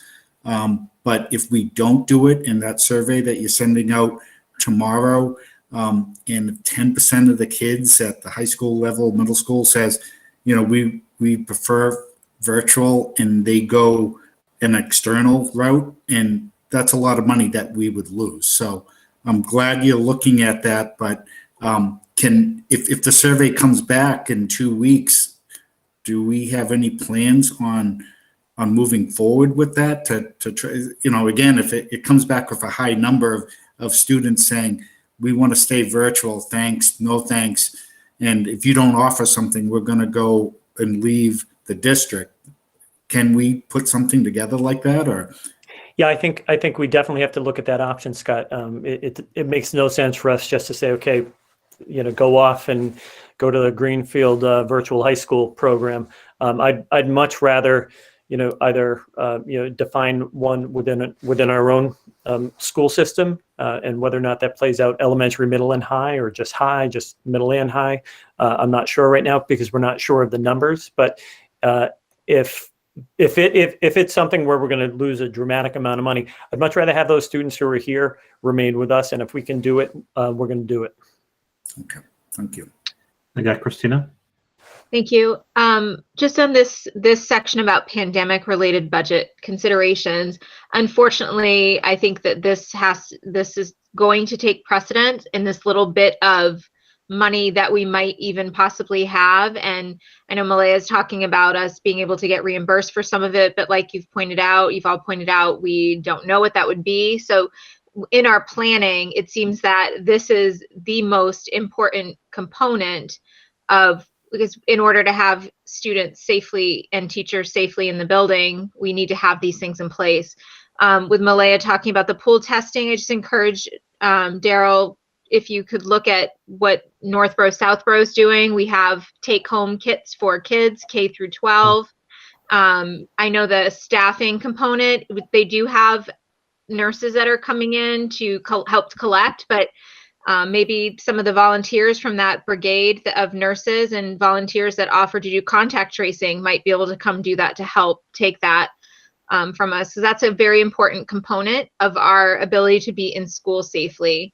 And the other items from what people said about making the tiers, I think that's probably, as you guys bring this back to us to look at, just the tiers sound like a great idea with the pandemic planning, and then tier 1 absolutely have to have, and then the different gradations, because we do have to keep, as Ken keeps reminding us, the needs of the towns in mind, where everyone's struggling.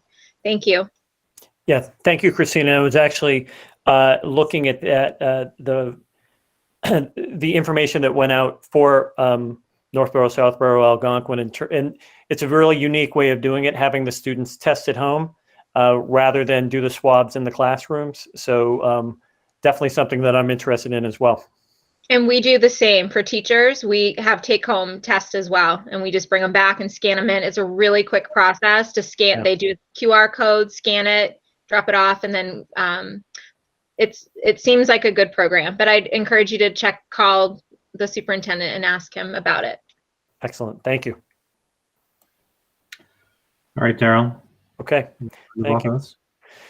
So again, one of the things we just wanted to quickly give you an overview of is just the proposed additions from 21 and then the proposed additions for 22 based upon our old staffing plan. And this is basically what we had put in there for last year. And this is what we had put in there based upon last year's, if everything had worked out the way we thought it might work out, and where we are with FY22. Again, all of this is going to be revamped. And then these are the actual staffing additions for 21. So as I mentioned, we had to hire full-time building subs just to support our teachers, our principals, in order to make sure that they weren't in a place where they didn't have coverage for classes. You know, we have a nurse leader, we still haven't hired yet. The guidance counselors, as I mentioned, we haven't hired yet. We did bring on 2 tech integration specialists. We brought on the assistant principal at Naquag, and we had to bring on 1 custodian for ECC because, again, we had a custodian, we still have one. We have one, and that person would work from 12 o'clock until 9 o'clock at night. So we needed someone for the morning for the safety purposes. In terms of grants, you know, one of the things that, you know, we just wanted, and we've talked a lot about grants, but we've had 3 grants that have come through. So really the first one was Remote Learning Tech Essentials Grant, and that helped cover some of the costs associated with the Chromebooks and also the mobile hotspots that we've distributed to students and staff that didn't have access to the internet. We also had the first ESSER grant, which came out to be almost $177,000. And that included, you know, what we ended up purchasing was Lexia Learning. So that's an expensive program, but it's a fantastic program for our elementary students. A lot of PPE and an awful lot of cleaning supplies as well. So those were our first 2 grants that came through. And then we had our school reopening grant. And again, these are all the different items associated with the $1.5 million that we have used this school year. So, you know, anywhere from, you know, the rest of the Chromebooks and hotspots to all the software and apps that we've been able to put out there for students and staff, to online textbook subscriptions, all the way to, you know, paying for our bathroom partitions and plexiglass and overtime to cover our HVAC and facilities repairs. So those are all different items that we've been able to kind of tap into in terms of looking at the COVID, using the COVID relief grant fund money. So one of the things I'd also like to, and I've got a couple hands that just came up, so we'll do that. But then once I talk through that, what I did want to do, and Chair Dennis talked about this, we did consolidate this information into a Google form that Barry Sklar is going to be putting into the chat box. He'll put a link there for you. You'll be able to click on the link and go into it, and basically have the opportunity to, you know, highlight the top 3 items that you think are the most important, and just share that. You can do that this evening. You can fill it out tonight, tomorrow if you like, so we don't have to pull it all together today and review it. But as soon as we have all that information back in, we can pull it together and share it with you, so you'll have access to it and you can look to see how it kind of pans out. But it looks like I have a couple of questions. I think Sherry had her hand up first. Just briefly, the online textbook subscriptions, I'm assuming, are this year only? Actually, no. So the way they work, when we purchase those, they're typically for multiple years. So they're like 3 to 4 years. Okay, so we're covered for part of next year at least for some of these things. Yep, definitely. And, cafeteria expenses, were they not covered under the FDA program with the free lunch? Or does that not cover all of our cafeteria? No, it doesn't cover all the costs. Okay. Unfortunately. I have Linda Long-Balil and then Ken. So I saw early literacy on your list, which I very much appreciate because I think that's going to be critically important. But I didn't see something else I put on the survey, which was compensatory special education, which I think is going to be a major lift. I think that's really important and needs to be on there explicitly. So that's a great point, Linda. I think one of the things we were looking at for compensatory services, I think that probably get tied back into summer school and those other kind of programs, because we were lumping those together in terms of what the cost would be to support students who have fallen behind. So we merged those together. So that is part of that overall information. Right. I mean, it could certainly be, summer school could certainly cover a good chunk of it, but I mean, there could be any number of individualized kinds of interventions that need to be done that we are going to have to pay for. So have to support. So I think it should be on there explicitly. Thank Okay. you. Okay, Ken? Yeah, so just going back a few slides, I'm sorry, it kind of skipped by, but when we were talking about the positions that were proposed to be added in fiscal year 21, and proposed additions in 22, I asked for and got, although it might have been through Business and Finance and not through the full committee, I don't really recall, the positions that were eliminated in fiscal year 21 that were originally in our budget. I think that's a piece we should be keeping in mind because it is creating a transition in what our funding priority is. Like we have 5 classroom teachers listed as proposed additions, but there were actually classroom teachers reduced, right? So I think that this would have been more informative if there was one more column of FY21 eliminations. Right, and I think as we kind of go through this, Jeff and I have talked about it. So we have our proposed additions based upon the staffing plan, and then we have our reductions, and then we have our actuals by the end. We can get that out to people. I believe Director Dede is going to be speaking to that tomorrow night at Business and Finance, and then we can send it out to everyone. Okay, were there any other comments or questions? I don't think there were. Barry, did you want to add the survey to the chat? Yep, 1 second. So Darryl, is it your intention to collect people's priority feedback now, or is it your intention to collect it after this meeting and report back at a later date? I think in terms of the time frame, what we'll do is I'll collect it, and it doesn't have to happen now. It can happen later on, but I just want to share the link.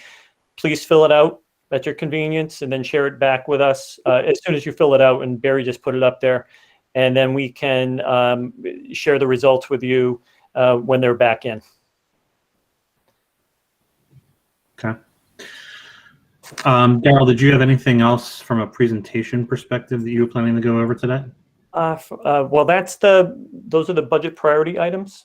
Are there any other on this topic? On this topic, I'm all set. Okay.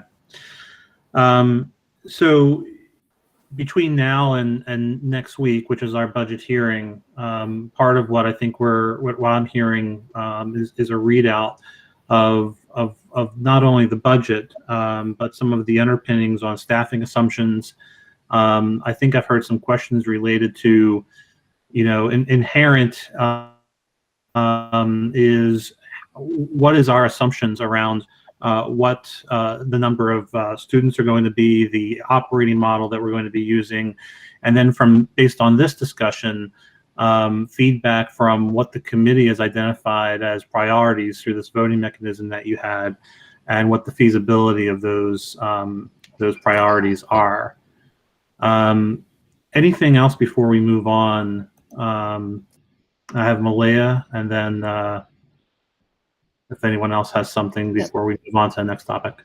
I had 2 things. One is directly related to the link you just sent us.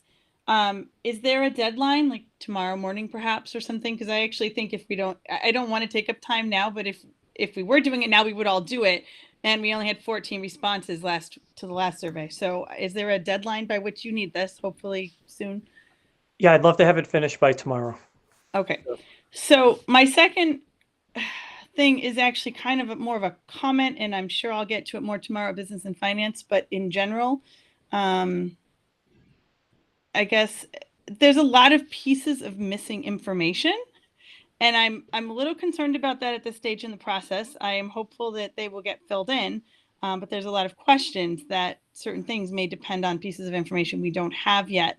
So that is number 1. And number 2 is that in this whole process, we're looking at our piece of things, but there's also a discussion, which hopefully we'll have next week at our budget hearing, about the state piece of this, and that there are some pieces of the town assessment that are totally beyond our control. They go up regardless of what we do. We lost students in some of our towns, but their assessment is going to go up anyways, even if we had a level budget, because the state has changed the way, had changed their calculations. And I think we need to also find ways to communicate that in our process, because it is not entirely up to us. And again, we got documents related to this that we'll talk about tomorrow, but, you know, since Bob Levine was speaking to us, I know the past 2 years, Holden's assessment the minimum contribution has gone up $1 million the past 2 years before we even touch our assessments that we have control over, just coming from the state side of things. So I think we need to find a way to also emphasize that in our discussions going forward, because it's very frustrating, but it's beyond our control. Yeah. I hear what you're saying, Malay, and again, when we're talking about the overall numbers and so forth, we've actually, from the October 1 count to now, we've gained 100 students, so we have 100 more students now. Yeah, so, but we're still, I won't even get into all that today because it's honestly probably beyond what people want to hear about right now, and we'll probably get to it next week and tomorrow. But I mean, yeah, I won't even get into that. There's things in the state process that are actually costing us money. In the long run, which is a more detailed discussion than you need right now. But I'm sure we'll get to it tomorrow and next week. But it's very frustrating and we can't control that. But even though we have lost students, some of our towns are still paying more money because of the way the state works things out. So it's, you know, it's a complicated process. All right, I have Matt next. So this is just a comment on the link that was just shared with us for budget priorities. I'm looking at that and I'm just wondering how meaningful data can be determined from a response to that. And here's what I'm struggling with. I'm not going to respond to that because it's just a list of high-level items that don't give a budgetary impact. So for me to look at a prioritization and to see things like additional teachers, I don't know what that means, what the impact is educationally or to the budget. Everything on that list is additions. And when we're talking budget priorities, I think a lot of the discussion tonight was around a staffing plan of what is actual today versus what we've budgeted for, but we're not spending. So I just ask administration before sending out a survey like this to really quantify this, because if I asked you right now, what is the difference between district-wide professional development offerings, district-wide software licensing, or science and social studies curriculum from a budgetary impact perspective? And I polled the audience here. I don't think anybody would have an idea what the budgetary impact is of those. So for us to prioritize without knowing the data next to it, it's really not something you're going to be able to gain any meaningful action out of. Yeah, so Matt, we basically took the information that was already out there and we didn't quantify because, again, when we were looking at the survey data that came in based upon the 5 domains, we didn't actually quantify what the dollar amounts might be because they weren't it wasn't our information we were putting there. It's your information. So I guess someone might have said teachers. So again, you know, if details around, okay, where were they thinking, how many, you know, those are the types of things that are a little more nebulous in terms of how that kind of plays out. If we were to look at this and say, okay, there are certain items on here that we really want to focus on, such as, you know, science and social studies curriculum. Okay, that's an area that we want to ensure that we're not going back into textbooks and saying, okay, this might be an area that we need to reduce because we don't have enough funds. Do you see what I'm saying? I do. What I'm struggling with is just mathematically 3 choices per person, 63 choices total, and there's 30 choices on a list. You're not going to get any meaningful data that you can make a decision on outside of 4 people pick this one, 5 people pick this, 6 people pick that. But we're picking just based upon what we perceive that to be without any specific impact. And it just seems like a futile exercise that doesn't really drive how we move forward with a budget in 2 weeks. And that's really where we have to move here rather than very high level. We need to have specific financial data. Okay. I mean, we say continue the hiring. Can I just give an example? Sorry, Mike. No, I think we got the point, Matt. And what I'll share with you is that I think we're at a place where we're meeting the administration where they are. And so at this stage of the game, you know, we've gone through a process where we've given the membership an opportunity to identify our priorities, and they're all across the board. And we spent, you know, a little over an hour talking about what those priorities are and what the range of those things look like. What we don't know, and what I think would be hard to anticipate, is to apply a cost when we're not quite sure we know what they are, right, or assign a value yet. But what we have shared in common is this discussion of what those things mean to the best of our ability. So, you know, do I think that there could be some value in having the committee vote and identify, even though they are general, would it give us some information on what seems to be the general priorities based on the discussions that we've had? Yes. Do that formulaic, and does it end there? No, because the feedback that we need is what's feasible. I understand that, you know, we're all going to have a different idea of adding teachers. It is kind of a nebulous item that's on there in the way that that was constructed onto the questionnaire. You know, I would have liked to have been able to vote on some of the specific suggestions that were made as we've gone through them. But having said that, I think part of what the administration is trying to collect here is what are, of all the different things that we've talked about, what does the committee prioritize most highly? And then they need to give us feedback on whether or not some or all of those things. And it's not an all or none response, right? It may be that there's some aspect of it that they can do in the short term and under this budget. It may be that many of these things need to have a longer term perspective. But that's my take.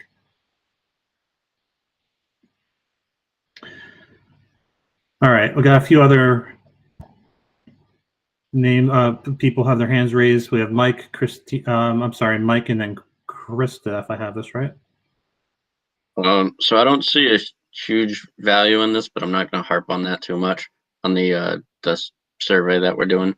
But I'm under the impression, and I'd like someone to either confirm or deny, that at this point in the process, we're looking at things that would be nice to have. We haven't quite gotten to the cutting down yet, although it's a bit concerning that we only have 2 weeks and we haven't got down to the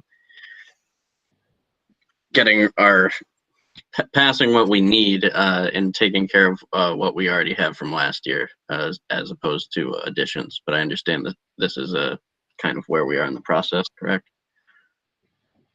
All right. Thank you. Yeah, it is, Mike. Yeah.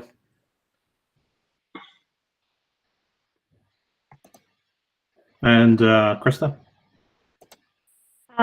So again, with the survey, I did open that right up, and I do have a couple. Well, yeah, I don't know, a couple questions. I always say a couple, but it's probably just one big one.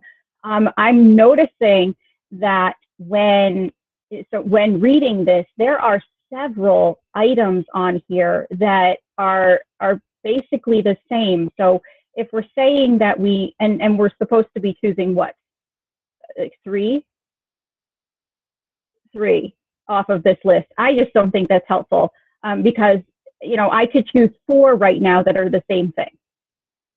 And I feel like the list was put together in a way that didn't combine things in an intelligent way that would give us, you know, a group. This goes with this.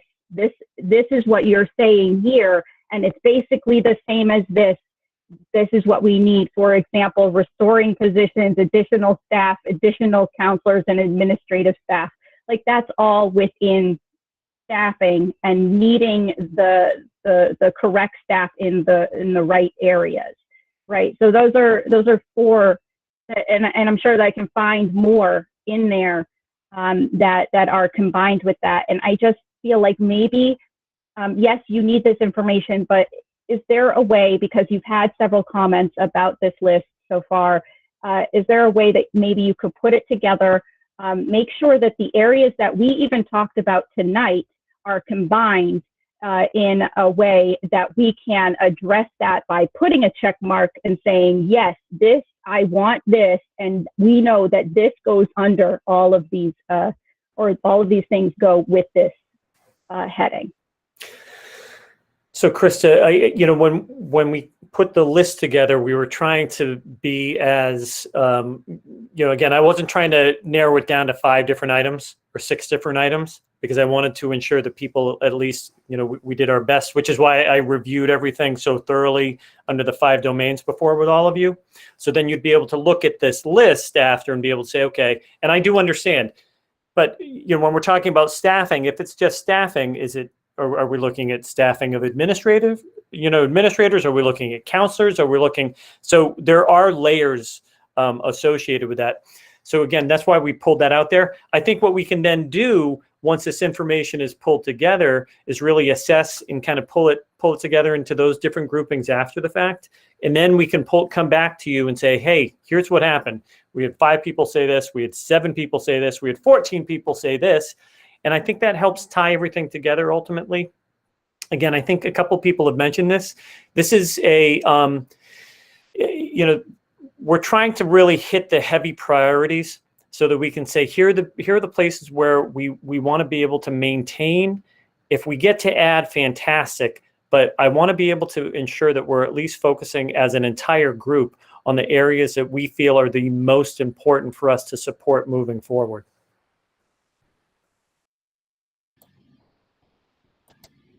All right, I have Linda Long-Balil. Yes. Do I understand that the link was sent out during the meeting? Is that right? Yes, it was, Linda. It's in the chat. Oh, it's in the chat. Okay. All right. I didn't see it in my email. So, okay. Thank you. No problem. Carl? Just real quick, might just be helpful instead of just limiting people to 3, maybe go with like 5 or 6, just with spreading out over 30. You would, sure, especially to Matt's point, you might get some better clarity on that. Yeah, we could definitely up that up a little. Yeah, bring that up to 5. I don't think that's an issue. I can do that right now if you want me to. Yeah, thank you, Barry. And if you've already submitted, you can go back in and edit. Thank you. All right. Any other questions, comments on budget priorities?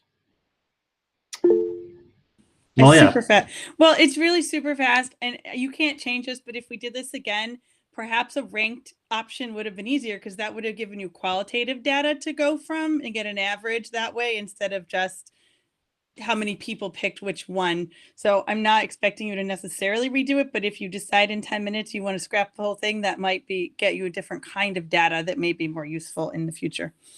And also why a data person might be helpful. Thank you. All right, let's move on to plan to increase in-person learning for this school year. Turn that over to you, Darryl.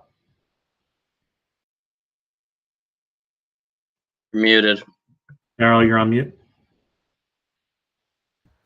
Thank you. What I'm going to do is just, again, present my screen.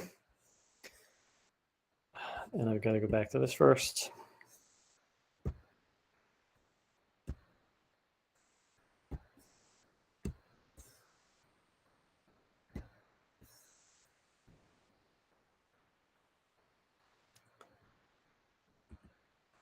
So I put this in my report, and I shared this with families in my weekly newsletter this week that I'm hoping all of you received. So over the past week and a half, Commissioner of Education and the Governor have both really pushed for in-person learning to occur full-time for all K-5 students starting in the week of April. So I had the opportunity to sit in on a conference call with Commissioner Riley Thursday afternoon. And he basically said that what he will be doing is going to the Board of Education either later this week or next week to basically give him the right to no longer count hybrid and remote models as structured learning hours. So taking that away from schools, and then, it would really force schools to reopen completely at the K-5 level. His reasoning behind moving forward was really around, the lowering of the numbers throughout the Commonwealth and, ultimately the country, as well as all the strong mitigation strategies that have been put in place. So he really feels as though this is an area that all schools can eventually go in. One of the things that precipitated this was actually the relaxing of the ridership restrictions for student transportation. So that just came out, I believe, on February 11th. And basically, students can basically ride the bus as they did before. So unless you're in a school district that is considered high risk, you can put as many students on a bus and or a van as you wish. So, Dr. McCall, do you want me to take a minute and talk about? Special ed. Yeah, actually, if you could, Chris, a little bit about the special ed piece with the vans. Sure. Maybe you'll get a drink of water. You must be exhausted. There's a lot of talking happening on your end. Okay. So I just, I wanted to let folks know that given the release of restrictions or some of the restrictions on the vans, we will be increasing our van ridership and redoing the routes for the special education vans. That means that the AA transportation company they've already worked on this, and they will be in touch with families individually, and new van schedules will begin on March 15th, where we will be able to put, again, more students on the vans. So the van restrictions that were lifted were the number of students on the vans and the social distancing on the vans. The restrictions that will remain in place are windows and vents will remain open as appropriate. Everyone who's able to will be expected to wear a mask. Hand sanitizing should occur before boarding, and we know that that does happen on the school end, and we hope that it continues to happen on the home end. Students may have assigned seats, most likely will, particularly on the vans. Daily cleaning and weekly deep cleaning will continue. And of course, significant deep cleaning happens if there is a case. We'll continue to use our installed car seats that we have in place currently.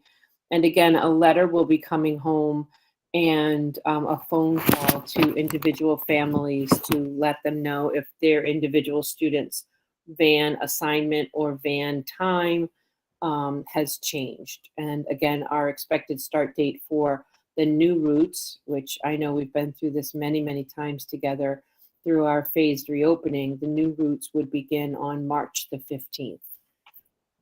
And if you have any questions, please, either if the committee has any questions now, please direct them to me, or if we have any additional concerns from the community, please reach out to me and let me address those concerns.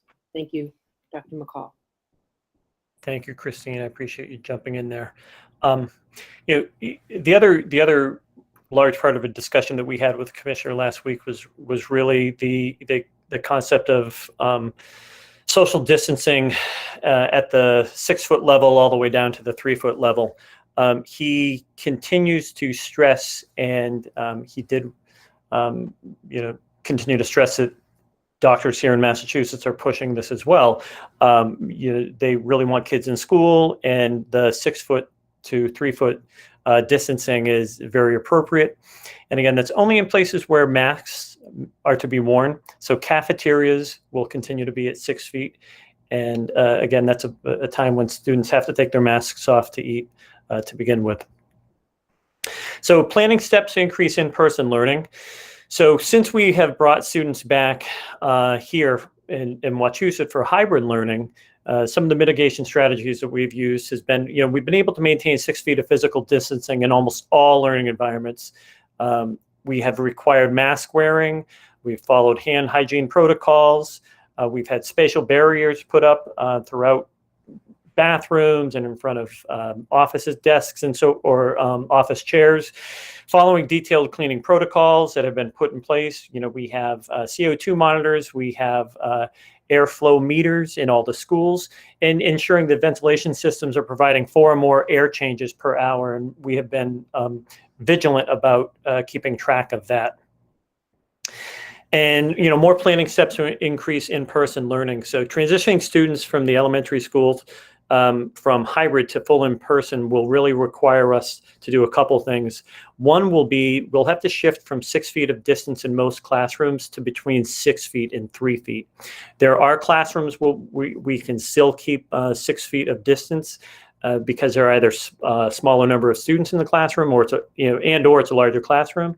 But there are places where we will not be able to do that, and that's what we're looking at right now. So over the next week or two, we'll actually be assessing this. We do have schools that have done this already, where they've pulled together what it would look like in a classroom, what would be required in terms of desks and so forth. So we're looking at classrooms.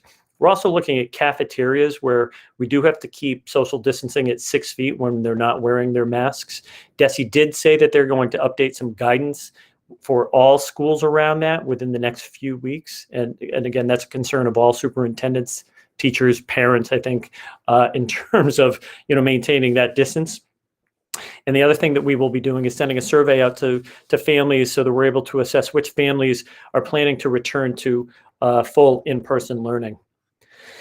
So, again, a start date, we'd love to be able to start in the month of April. That would be our goal right now, because again, we don't have a specific date at this time because we're still looking at how we can ultimately bring students back in and, safely do it in a way that allows them to eat in the cafeteria. So it's really a logistical issue in terms of planning this out right now.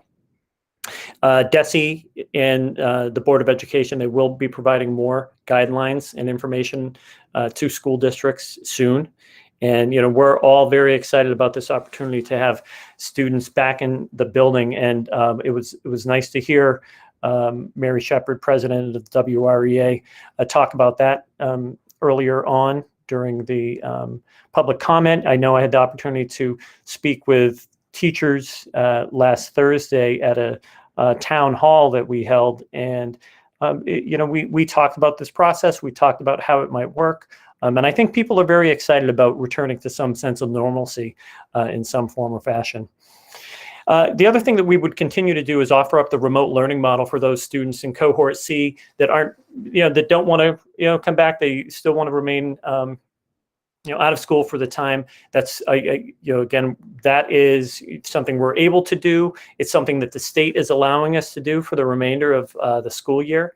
The survey that we'll send out to families, again, that will determine if any cohort C students would like to shift to full in-person model when available.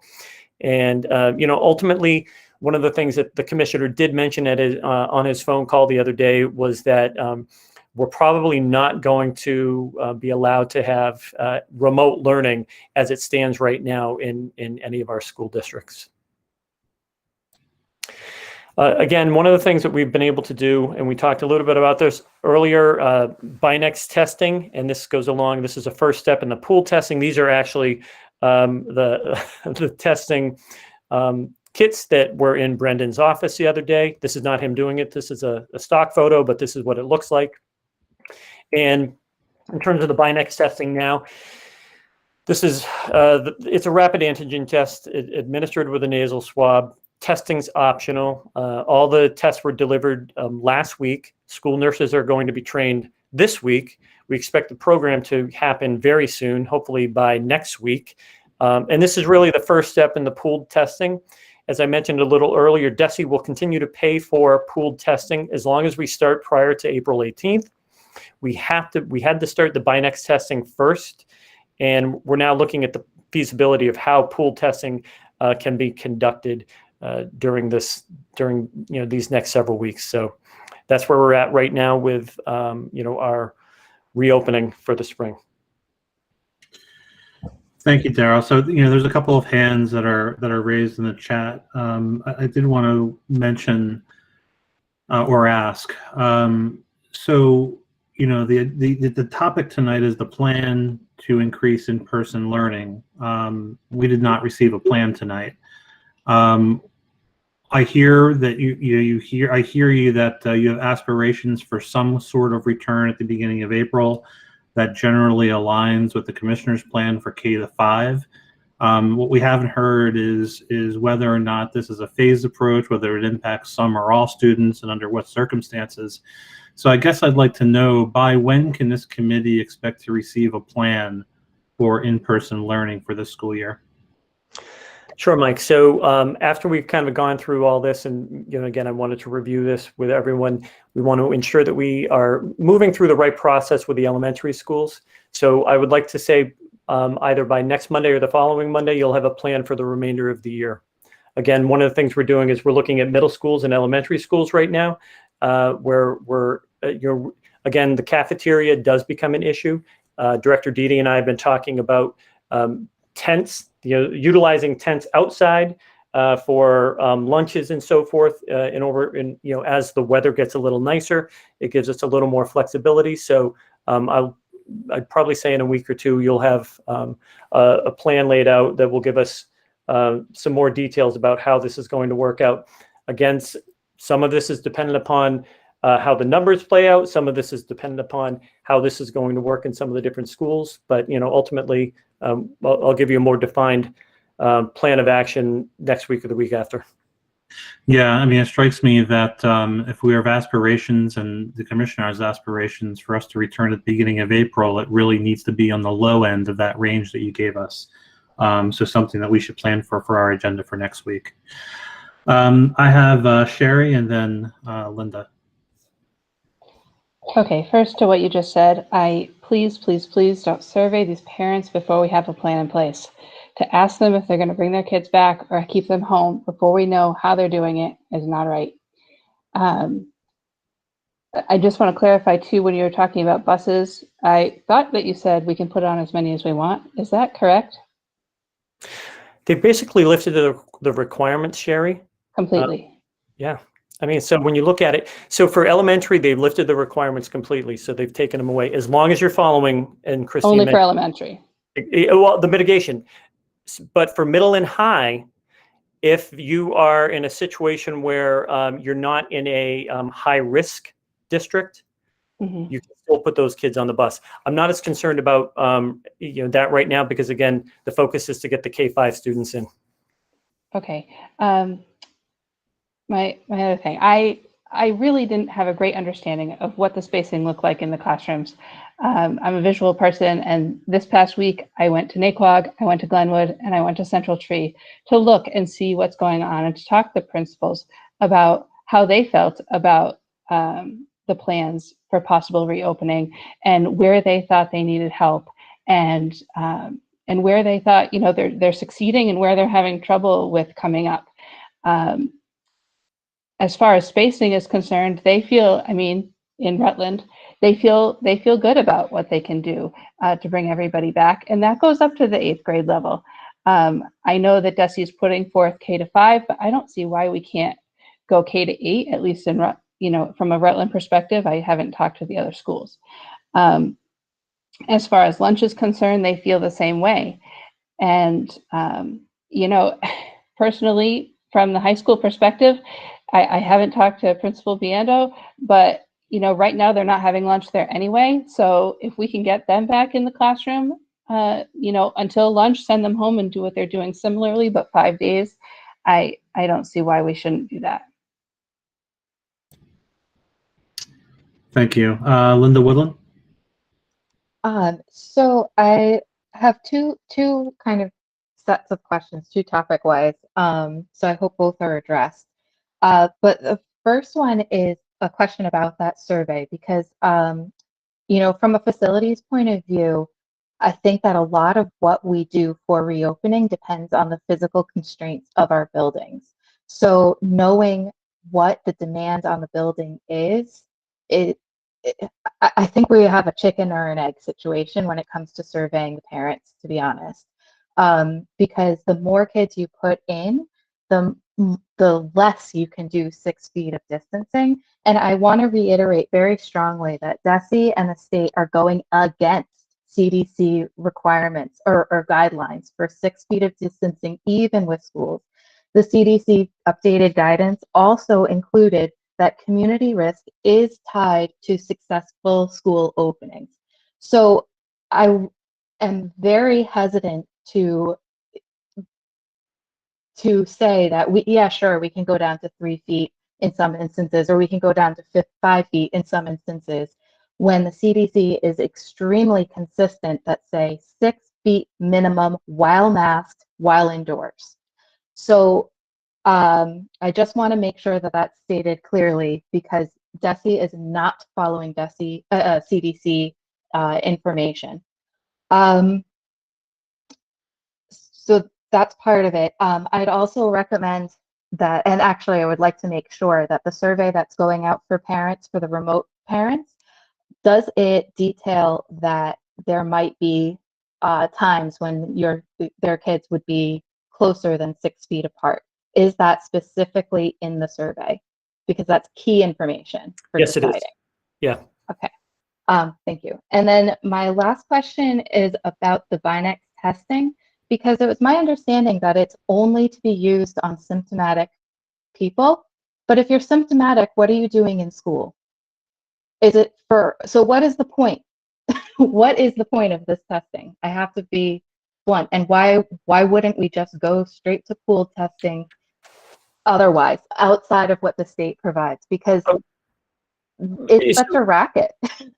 So, and again, we didn't pay for this, but this was something that we had to do in order to be eligible for the pool testing.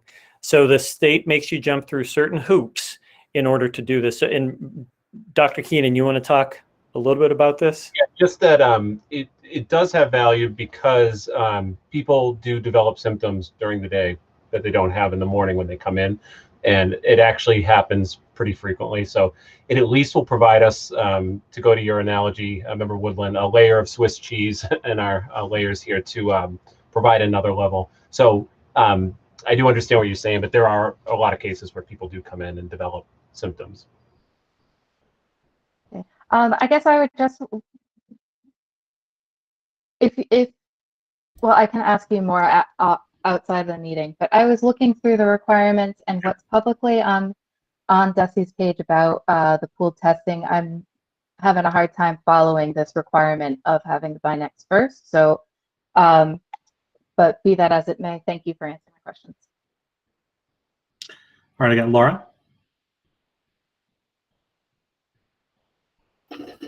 Thank you. I just have a question, just a recommendation, that when we survey parents, if we could also add a question about their remote families, about their willingness to return their students to school with or without a vaccine. So we can also sort of kill two birds with one stone to find out what their intentions may be for the fall, so that we don't have to redo another survey. We can make adequate plans for next fall, knowing that some of these families are not sending their kids until a vaccine is available for their kids. And so I'd just like to know the numbers for that, so that we can make a plan for what that might look like in the fall. Sure. All right, I got Malia.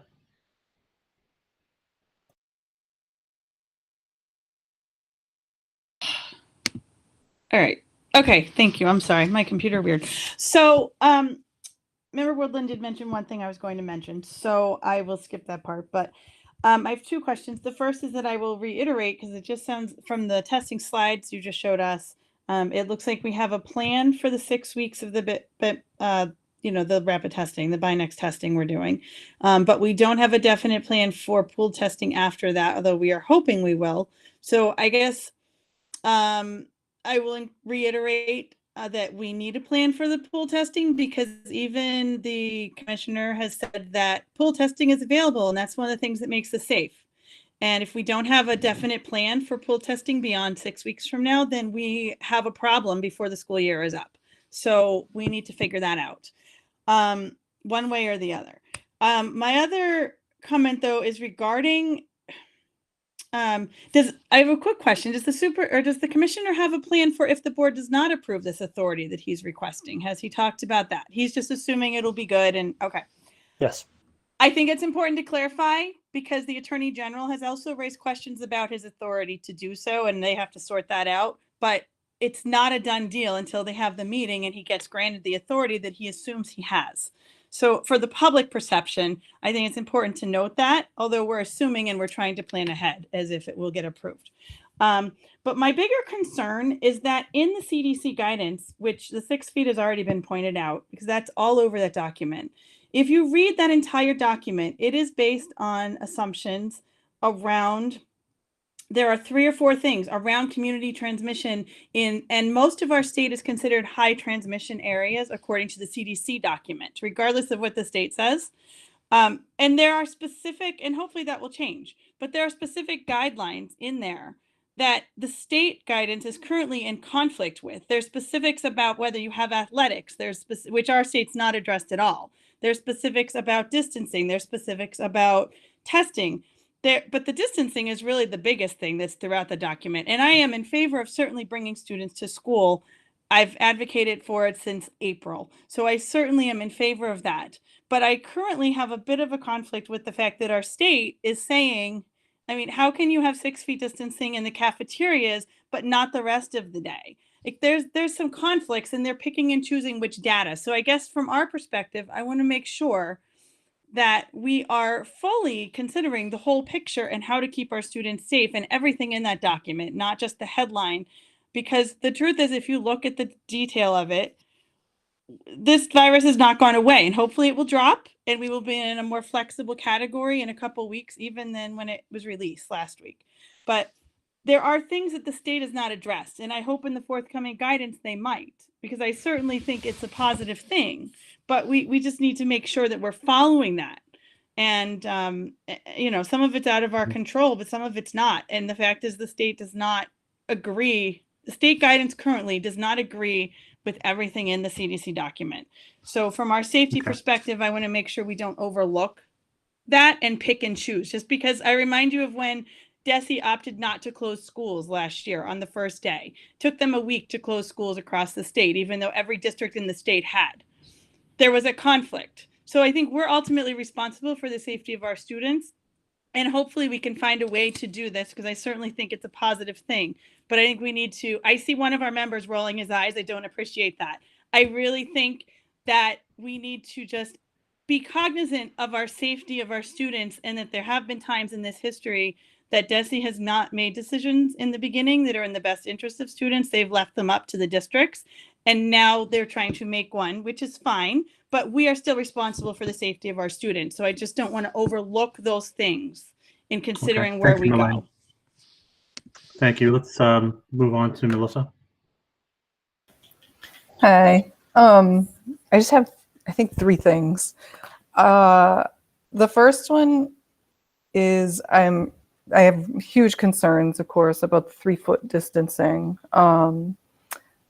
Kind of just on the side note, I saw the New York Times today about a simulation on air circulation. It was so disturbing in a full classroom, the amount of breaths in the air, even with ventilation put in place. It's overwhelming. People with masks on, it's just, I have really big concerns about the 3-foot distancing whole class. And that leads me into saying, I would not support people going full in person again until the teachers and the staff are at least vaccinated. I think that's only fair. And I was really blown away that I think it was Mary Shepard had mentioned that the teachers are in favor of full in person during public comment.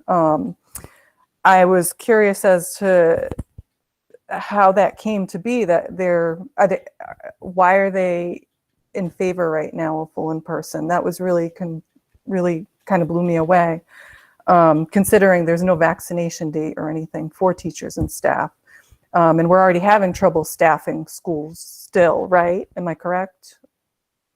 Yeah, it's not quite as bad, Melissa, as it was a couple of weeks ago. We're actually in a much better place, but I can tell you that I sent a letter off to our local representatives, state representatives, this week, just basically asking them to put teachers and staff at the forefront in terms of getting them vaccinated ASAP.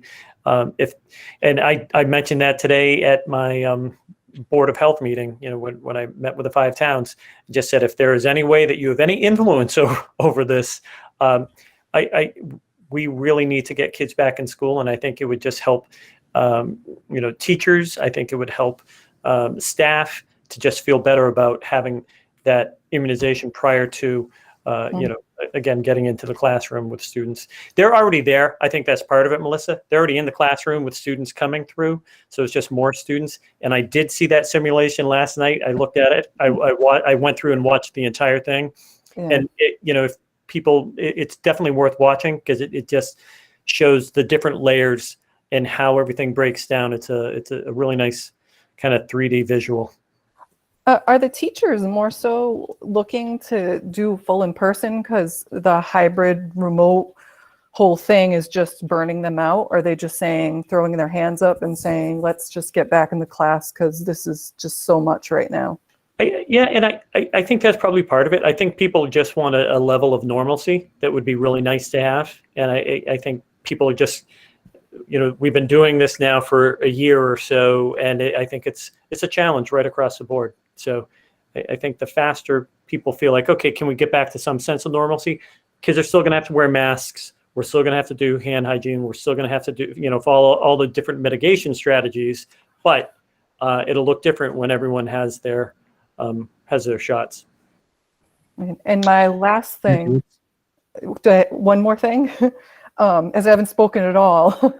I just wanted to mention having a huge concern not offering a remote program. I know it's not all on you, Dr. McCall, but maybe this is more a Christine answer, but is that kind of borderline discrimination doing that? Is fall in the Disabilities Act for kids or families, more so kids, because of compromised immune systems not being able to physically be there because they'll die possibly if they were to ever get COVID? I know kids, it's low, not all kids fall in that category though. I mean, immunocompromised students you're talking about. Yeah. So, and again, I'm not sure how that would play out, Melissa. I think it's ultimately Dr. something. McCall, I would suggest that individual plans are always considered for individual students. So that would go through a 504 plan or an IEP plan for students. So, even before COVID, we had students that were medically compromised that are home and are educated at home. So these are things that we do in special ed already, and it's all done individually. Okay, thanks so much. Yeah, thank you. Thank you. I have Carl next. All right, so I had a couple things. One of them Sherry hit on with, especially in regards to the logistics of lunch, and it may be that we just have to adopt something like we have at the high school. It's kind of like a 3/4 day. Question I also had, and I don't know if there's an answer, but if we have classrooms where even going from 6 feet to 3 feet, we still can't fit all the desks. So like I was doodling up sketches of classrooms, and like a 3x4, you cut it down, you can only get 4x5 because the desks take up space. And so like, I don't know if we even have classrooms where even if we were to say we want to bring everyone in, we wouldn't even have enough space at 3 feet. And so we would have to come up with some kind of hybrid in that case. And I don't even think the commissioners kind of touched on that either. So that's just, it's probably more at the high school, I would suspect, but maybe some of our elementary or middle schools, maybe. You're exactly right, Carl. It's the high school. Well, if we were to have students come back where we have 27, 28 kids in the class, and those classrooms are smaller in the high school than they are in most of the other buildings. So again, that would be an issue for us. I know we'd run into that. Of course, we do have a lot of kids. If we had a lot of those 11th and 12th graders who are currently remote say, hey, you know what, I want to come back to full in person, that would be a challenge. If they stay remote, that wouldn't be as much of a challenge, and we could probably roll through a little easier. So as Sherry said, she'd really like to say, okay, how do we get these kids in elementary, middle, and high? You know, I look at a place like Mount View. Mount View could get the kids in at the in the classrooms, but you know, getting 800 kids through lunch, that's the challenging part. And the other thing we didn't talk about is our cafeterias have desks in them right now. That's what they're sitting at for lunch because they can't sit at tables. So once we bring kids back in, all those desks have to go back into the classrooms, and we have to figure out, okay, how are we going to sit them at tables and still keep them distance? So it's so multi-layered, and that's one of the things that we're looking at. So, and then just a couple other things real quick. We've talked a lot about remote. Just want to ensure that when the plan to bring everyone back in the building comes out, we're still going to have folks that are going to be staying remote the rest of the year. And it's going to be a bit of a change because that teacher that has 10 kids in front of them now has 20 kids in front of them, and they still have to manage those twice the number in front in their classroom, as well as still providing the education for everyone who's remote. And so there's going to be some more changes and some adjustments with that. And then just the final note, I mean, as we've talked before, and as you mentioned, and while certainly there's concerns about variances between what the CDC says and what DESE has said, and maybe the commissioner has the authority, maybe he doesn't, but we absolutely need to plan for this, because if it doesn't happen, then we still have the plan and we can still kind of implement it. But if we don't, and then it comes to pass, then we're behind the 8 ball again. And so, and then as you mentioned with advocating, as the director of the CDC has said that vaccinations aren't required for educators, it's really in their best interest, and really everyone's best interest, that we continue to push for that, especially now that we have one more vaccine that's added to our repertoire, and a single shot one at that. And so certainly definitely want to keep advocating for them to get them, especially, I mean, if Johnson & Johnson, quick, that's one shot, and then they're already starting to build up. So definitely continue with that. Yeah, I will. Thank you, Carl. All right, I got Mike Pantas. Please do not send parents another frickin' survey. I would emphasize that maybe as an alternative, you could put a link on a website to a survey. Parents do not want to fill out more surveys. My other point, other states have been full in person for months. Let's stop acting like we can't do this. Thank you. So, Mike, the only thing I'm going to say about not doing a survey is, in order for us to gain the information around specific kids and whether or not they're coming back, that's how we do it. And it would work through Power School. So they would actually go into Power School, they'd fill it out, would get the information. If I don't do it that way, then it's just going to be a guesstimate as to kids coming back, who might come back in, planning classes and so forth. So it's much more challenging to not do it. All right. Please be considerate of frustrated parents. Thank you. All right, I got Ken. Real quick, when you update the plan that Mike asked for, please update the remote plan for those kids so parents know what they're anticipating, kind of to follow on Carl. And secondly, just because we can't have full remote next year, I don't think the commissioners ever said we can't have necessarily some subset of a remote option. Clearly, we can't just be full remote, but let's make sure that we're clear in our language about what the commissioner says we can or can't do next year. Like, I think remote academies could be possible, fully remote, not so much.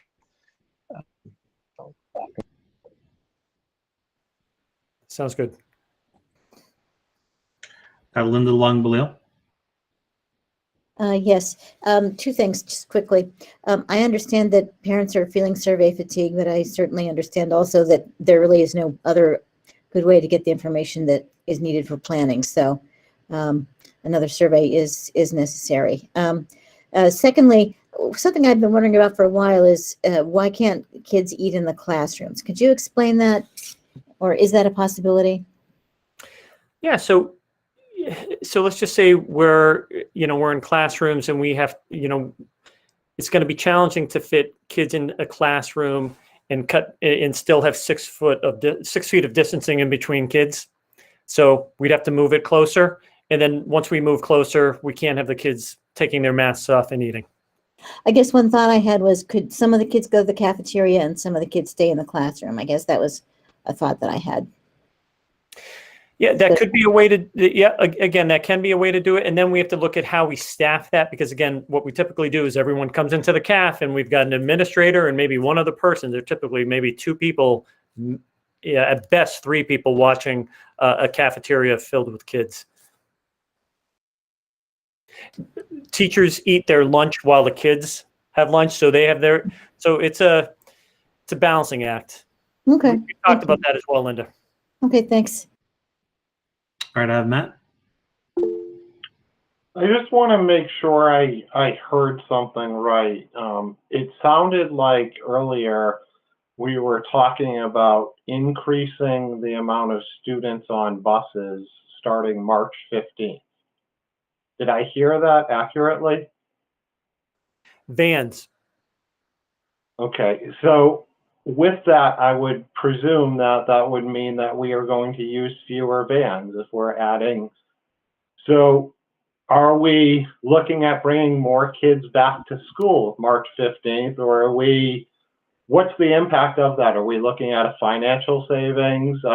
I guess my question is, why are we putting more kids on vans on March 15th if the end result is not putting more kids in school?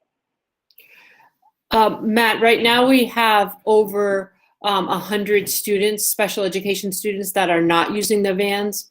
And we're running more vans than we ran last year. So we're hoping to get back to the number of vans that we ran last year. And right now, if you talk to some families that are using the vans, you'll find that they're either too tight in between the runs because they're just spread too thin. And so by readjusting the routes and we will get closer to more accurate start and stop times and a more regular schedule for them, and hopefully back to the proper number of vans that we should be running as more families come back to the vans. Does this provide an opportunity to bring back another subset of students on the 15th? Are we freeing up resources here? That's a potentially that could happen, or we may be able to respond to other families that come in for cohort D. But I'm not exactly sure yet. We haven't seen this is the first time the public is hearing about about the changes to transportation. So we'll see if our special education families, if more families opt into using transportation, or if they opt, in fact, out of using transportation. Yeah, I would just, my feedback would be, if we do see this as an opportunity where resources freed that can be leveraged, I think as you look at bringing kids back, we had an original plan that had a gradual return. And my fear is that we get to a place of April 15th and we now just want everybody to come back without really having a gradual way of looking at it, where we're going to be most successful and where there might be more or less opportunity to be as going back to normal, where we have to Linda's point, where we have to look at a classroom and say, half the kids are going to go to their special at this time while half are going to eat lunch, or vice versa. I think that we have to look at it creatively from the perspective of what looks as an opportunity right away and what has there's more complexity around it, because as we know, we've got 13 different buildings or what have you in 5 different towns, and there's probably opportunity to move some back sooner rather than later based upon preparedness. Okay. Christina Smith.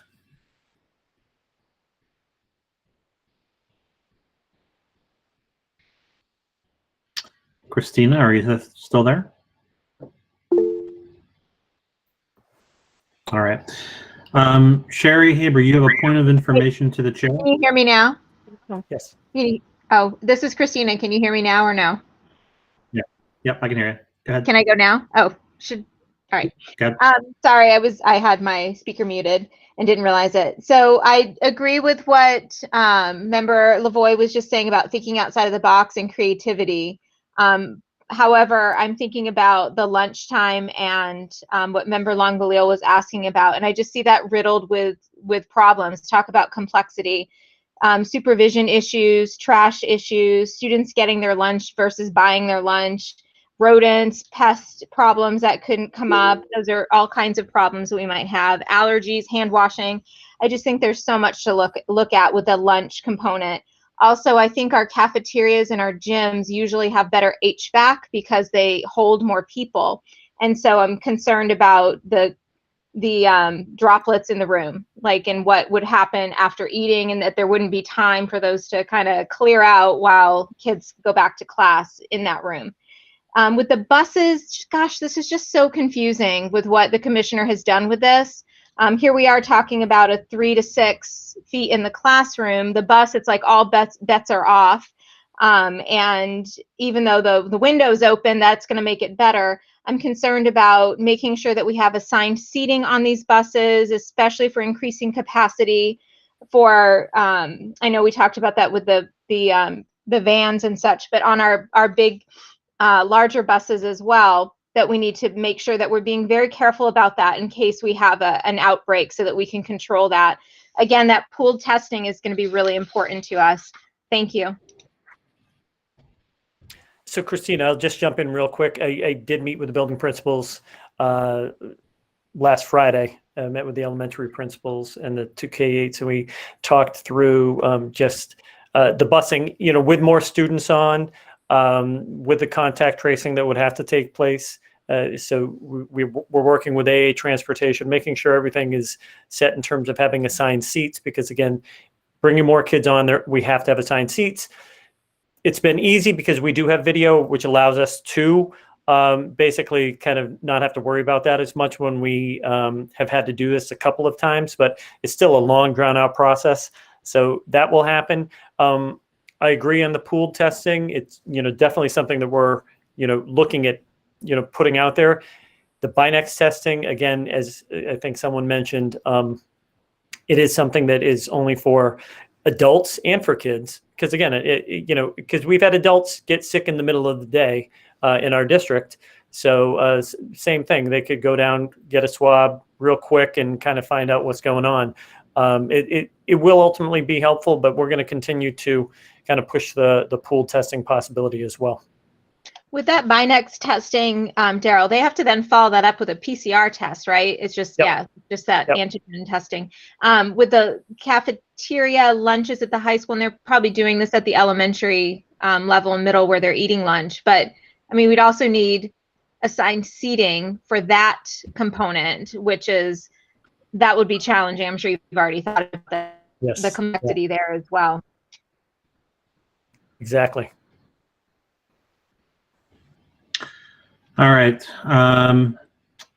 Malia, we got you for a quick hand. Yep. I have a very quick question as we're going through these scenarios for this year, and I'm sure when you get to the ones for the fall, why has our reopening task force not reconvened to consider some of these issues? Because a lot of this, particularly lunch at the high school, for example, I know that they talked about and had plans for every building and a lot of scenarios such as this. And I think we need to build on that data, particularly when we're short on time. So I'd hope that the administration will tell us that perhaps they are reconvening shortly, and we can utilize that information. Yep, they're meeting next week. So Brendan is sending that out either later tonight or tomorrow. We talked about it the other day, and that's going out, and then we'll be meeting with them, Brendan and I. Okay. I had one, I think, relatively quick question, and that is, given that half the high school students have not come back, they're staying remote, what would be stopping us from having their hybrid sessions be a full day instead of a half day starting, say, as early as Monday? So there wouldn't be, the issue is finding out whether or not those students that are fully remote would want to come back. So what we'd have to do is kind of take, again, gauge whether or not they're going to come back. That's going to make it, that will play a role because of the size of the classrooms that we're looking at. Principal Biendo and I talked about this last week. If we can get those, again, gauging that, that will allow us to make, a more informed decision, Mike. Yeah, I guess I'm not sure why we would need to do that. It would seem to me that is an early adjustment that could be made right away while you're in the process of determining the longer return to school plan for this year, and get immediate benefit from those who are attending. Again, what we'll do is, we're in the process of talking through that right now, and if there's a way for us to do it for those students, we'll do that as well. All right. Seeing nothing else for increase for student learning, the next item we had was vision for model of school year for 2021-22. Sure. So again, I will quickly present my screen.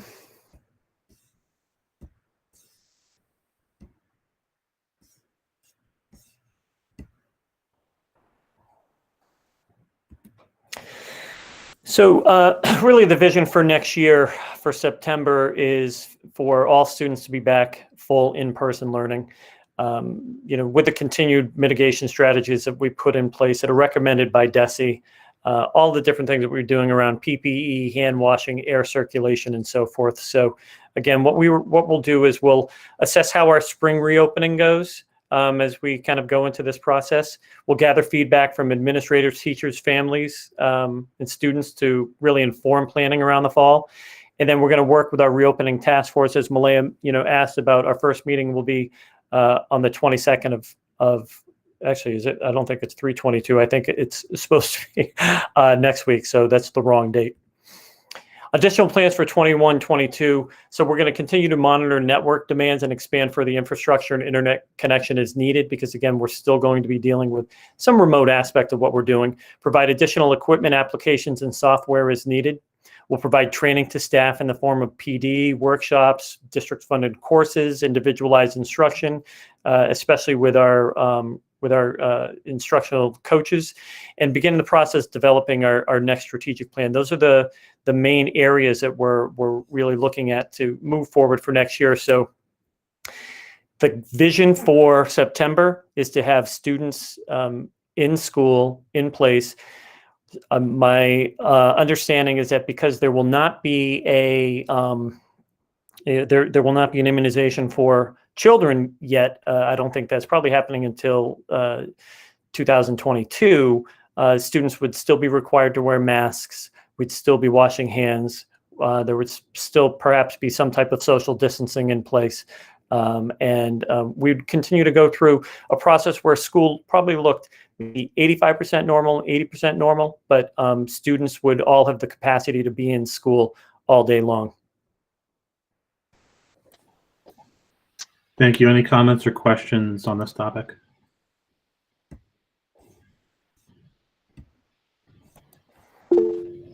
Christina?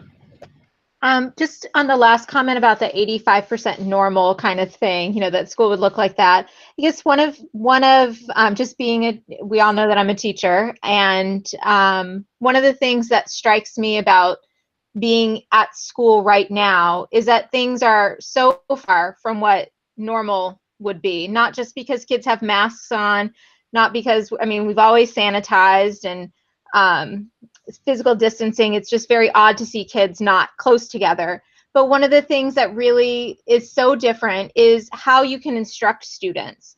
And, we can get them back into the buildings, but it's really difficult to do the types of activities that we maybe did a year ago. And I think that'll be really important as part of these plans, is to be very clear, especially with distancing going down, that we're clear about what the do's and the don'ts are for classroom instruction, as far as not telling teachers what to do, but like what's safe to do as far as what we know at this moment in time. Like, how does group work if you can do it? Now in our hybrid model where I work, I'm able to do kind of some semblance of that with very clear directions to kids. But when I have 24 kids in front of me, that's probably not possible. So it just looks so different. So really being clear about what kinds of things, again, to Member Lavoie's point, thinking outside of the box, can we do with kids in our new normal right now, while we're waiting for that herd immunity to come in, I guess. Those are great points, Christine, and I do appreciate kind of looking at what is happening now, what might work. How is that going to be a challenge with all those kids in the classroom, you know, moving forward this spring and going into the fall? So maybe that 85 should be more like 75%, or maybe 70. Got Linda Woodland. I actually think that Member Ottmar was ahead of me in the chat. I was just going to put forward a motion to extend 10:30. Second. All right, motion to extend the meeting has been made and seconded. It's subject to 2/3 vote. So Randy, could you call the roll? Sure. Member Ayala? Ayala, yes. Bennett? Bennett, yes. Brown? I think Brown left. Brown? No. Member Dennis? Dennis, yes. Gustafson? Yes. Haber? Yes. Imber, I don't believe he's back on. Kirschenbaum? Kirschenbaum, yes. Lavoie? Lavoie, yes. Lungbelio? Yes. Mills? Mills, yes. Mitchell? Not on. Ottmar? Ottmar, yes. Pantos? Santos, no. Shapiro? Shapiro, yes. Silva? Silva? She left. No. Smith? Smith, yes. Sullivan? Yes. Williamson? Williamson, yes. Woodland? Woodland, yes. Young? Young, yes. Okay. All right, so we're extended to 10:30. Thank you. So we got Linda Woodland now. So with looking ahead to next year, my question is if we need to do a quick pivot again, if we are able to do full in person with the, some changes, but for some reason we do need to return to a hybrid model, do we have the capacity to change how we do hybrid so it's not this high flex situation? Are there other explorations as like a plan B to make sure that we are better positioned? Because I think that that's been part of the dissatisfaction that crops up, is using this model to be teaching in this kind of disjointed way that creates so much stress for all involved. Yeah, so I think one of the things that the commissioner has mentioned, and I said this a little earlier, is that he really has no intention of allowing hybrid and/or remote to move forward into next year. I think I agree with you. One of the things that we have to do is think about, okay, if there would be a way in which this might happen, what steps might we take so that we're not doing the high flex model, we're doing a separate remote academy. Again, if we're not, we'd have to plan it out in theory to have it ready, but it couldn't be something that we have defined and say, okay, these teachers are going to be teaching from home and this is going to happen. So we couldn't do it that way, but it would have to be kind of theoretical, planned out and laid out in that way. In case there is something where, again, they mandate that we go back, they have to be able to tell us that a hybrid and/or remote would be allowed in the first place. I guess I would just stress that sometimes it's not people who make this call of what's safe to do or not, as much as I think the state would like to have their authority actually be followed by a non-sentient virus. But right. That's what I'm looking at, is just that kind of preparedness so that we're not scrambling in the same way, so that we can do what's best for our students, even if it's in a non-ideal way. Yeah, that makes sense, Linda. All right, I got Laura.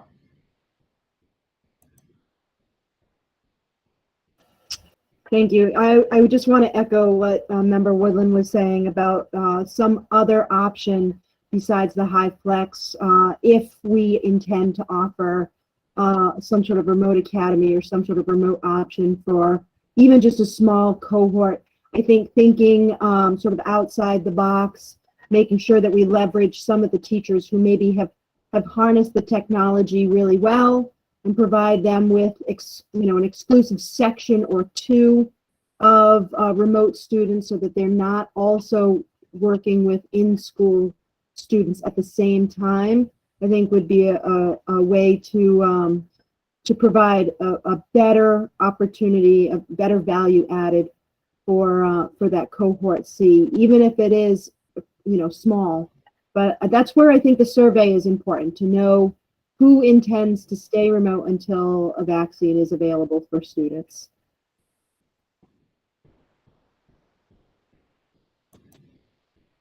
I got Deidre. I just wanted to add a couple things around the idea of vision for next year. When I think about next year, I kind of understand the want and the need to go back to normal and what that was a year ago, a year and a half ago, whatever normal was for students. But I really don't want us to think about necessarily throwing out everything that we have learned that's been good this year. One of the things, just to point out from my experience, is that my kindergartner is on the computer on a daily basis. And as much as that's not ideal for kindergarten, I would be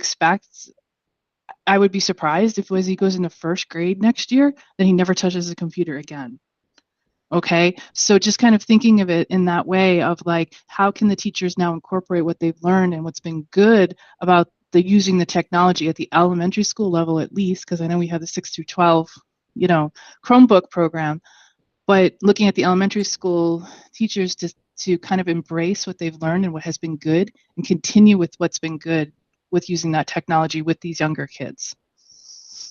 Yeah, I completely agree, Deidre. And I think what will happen is teachers who may not have typically used technology, especially with some of the younger students, have probably found some things that have been, innovative and, kids are just naturally kind of attuned to. So I have a feeling it's going to continue.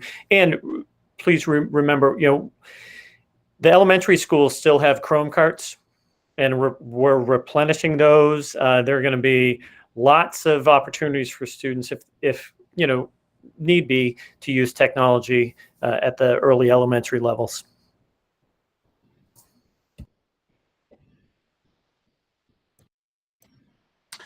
All right. If there's nothing else with item 3 for next year, let's transition to our last topic, which is regional agreement review.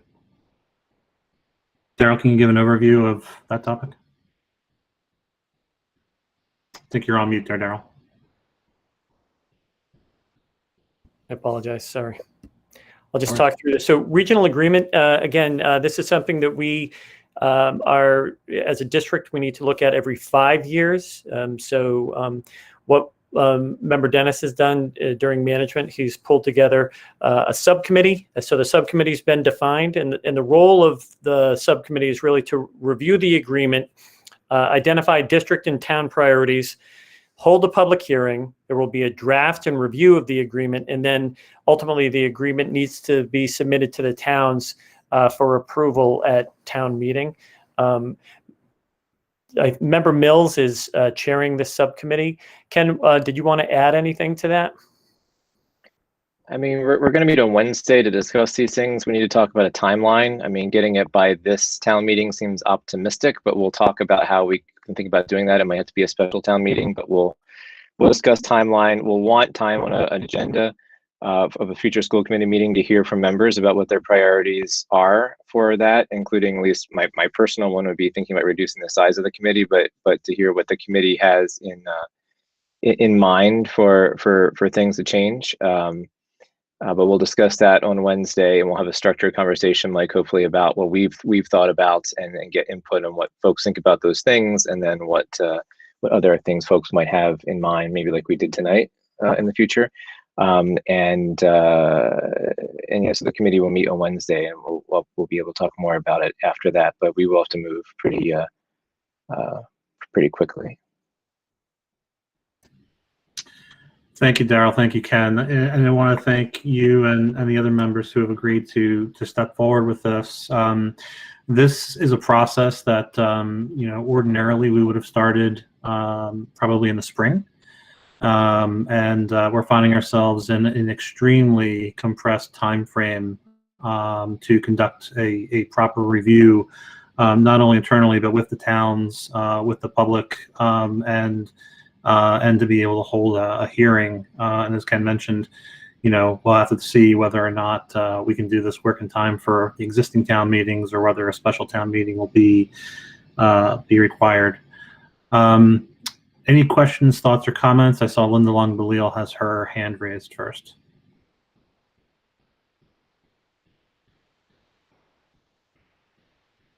Sorry. Linda, are you there?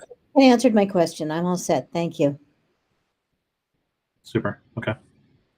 Any other thoughts, comments on regional agreement? Okay. Mike, I have my hand All right. up. So with that, Mike, Mike, sorry. Okay. I have my Malia. hand up. Didn't see it. Wasn't quick enough. Sorry. I just have a process question, and I will certainly, my only feedback is that I did watch management, and I heard discussion of public hearings, and I know that's a tricky thing right now, but I would encourage the committee to think creatively about how to do that and be inclusive of people who may not want to go to a physical public meeting, because even if there is a hybrid type situation, there are still members of the public who may not want to physically go into a space. I know I haven't gone to a Holden Town meeting, even though we can, because I'm not comfortable going into space yet. It just, there are people with medical reasons they can't. So I guess to be inclusive, I encourage the committee to think creatively about how to include those people as well. And I'm not sure the answer to that, but that's my only process feedback. I don't know if there's a virtual way to do it like we did tonight or whatnot, but I just don't want to lose sight of that. I'd hate to exclude people from commenting if it weren't at least a hybrid situation, because there are people with opinions who may not be comfortable walking into a room. So that's my only feedback. And it may be faster, honestly. Mike Pantos? I was wondering if we might be starting the discussion either a month from now or anytime soon about school committee meetings in person, if we're talking about kids going back to school in person.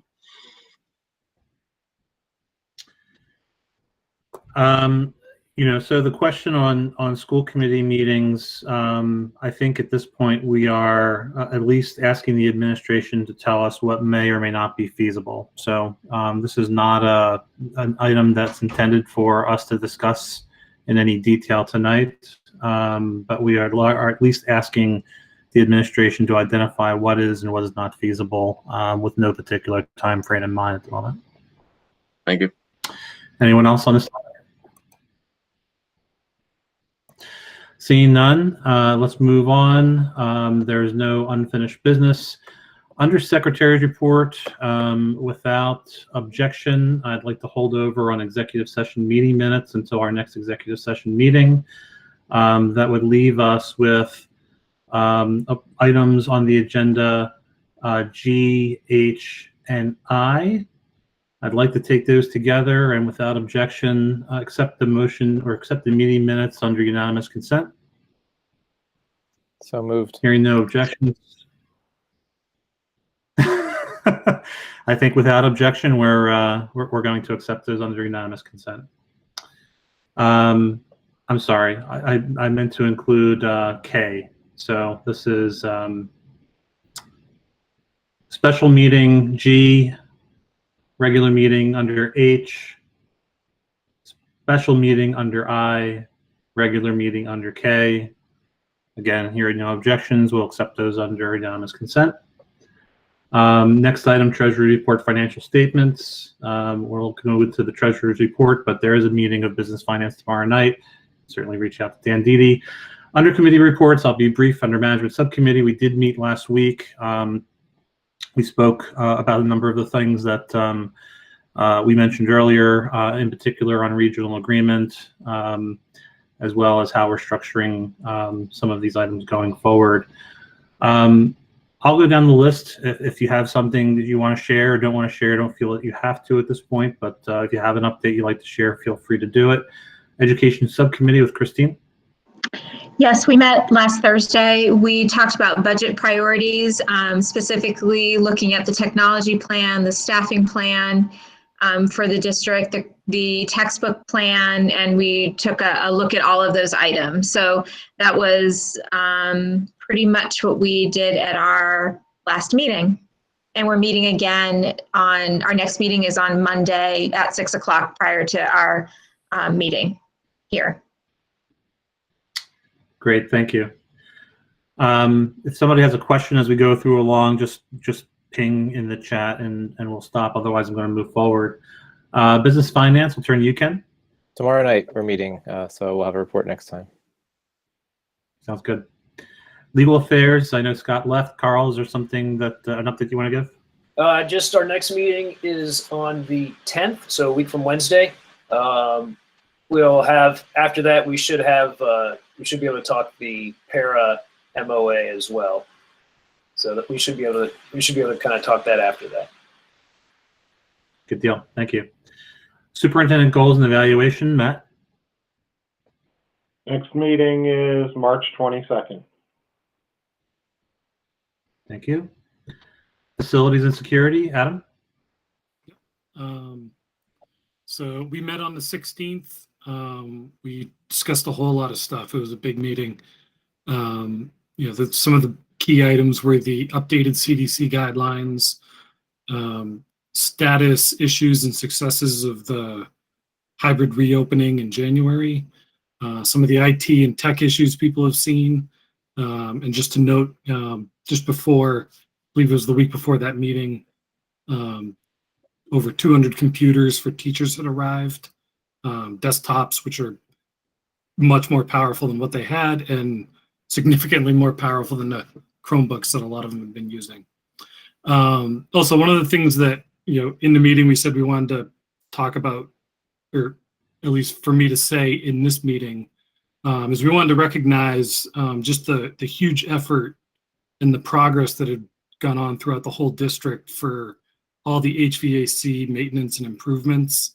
We've all heard stories over the years with our kids in school and talking to other people, rooms that are hot, cold, blowers don't work, too loud. That's all fixed. All of it across the board. Every single room has at least 4 air exchanges an hour now. Systems that the thermostats haven't worked in a decade. They're fixed. New airlines for those. I don't even know how this stuff works, but just the level of effort. They basically turned around years, decades of missed maintenance and redid it in the order of months. So just big kudos to everybody that was involved in that. I know there's a lot of overtime, a lot of district personnel working on that every day. So we just thanks to them, and we did want to highlight that because it's not something you hear about often. And I believe our next meeting we're shooting for the 25th. I don't know if that's set in stone yet, but hopefully it will be by tomorrow morning. Good deal. Thank you. Diversity, Equity, and Anti-Racism Subcommittee. I believe Asma has left. Linda Woodland. Have an update with the chair? Yeah, so we met, I think it was last week now, and we've been working on the harassment policy update, which is actually quite involved and it involves a lot of other related policies. So that's been taking quite some time while we go through thoughtfully with research. And then we are scheduled to meet next on the 23rd, when I believe we'll be hearing an update on the DEEP, I think that's the acronym, for anti-racism and diversity goals for the district. Great, thank you. Audit Advisory Board, I believe Ben's not with us tonight. Adam, is there an update on audit? We have not met, and I don't know of any updates. Okay. Thank you. Ad hoc subcommittee, I think we spoke about the regional agreement. Ken, you can, if there's something more you want to say, you can shake your head yes or no, but say no, so we'll think we've got that one covered. Next item, there's no building committees. So we'll open it up to school council reports. If you have a school council report that you'd like to give, raise your hand in the chat and we'll cover it.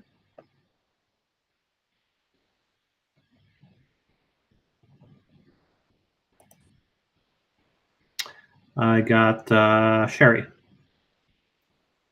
Thanks. I went to NAQUAG on the 24th for our Simcoe. Happy to see that the assistant principal is now in place there. She seems great. I was offered a building tour, which I did accept.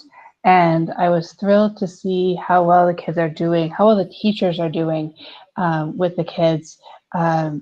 They have the remote kids up on the smart board, so they are interacting with their in-school classmates, which was terrific.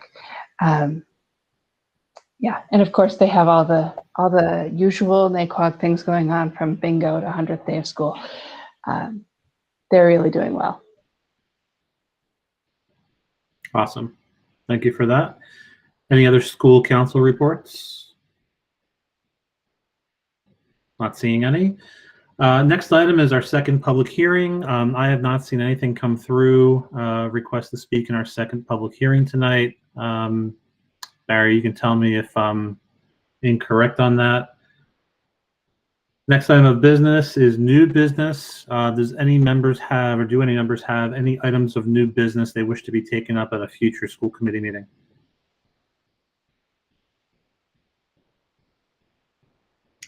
Seeing none, I'll entertain a motion to adjourn. So moved. Second. Motion's been made and seconded. I was going to say Robin again. Randy, would you mind calling the roll? Sure. Member Ayala, oh my God, I'm getting tired. Member Ayala, I'm sorry. It's Ayala, yes. Melissa. Yep, Melissa's fine. I'm so sorry. Member Bennett. Yes. Member Brown. He left. He left. Member Dennis.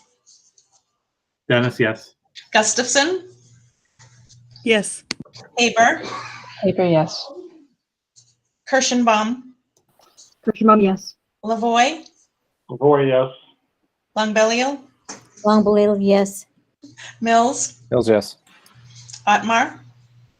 Otmar, yes. Santos. Yes. Shapiro. Shapiro, yes. I'm not sure if Silva came back. Okay. Smith. Smith, yes. Sullivan.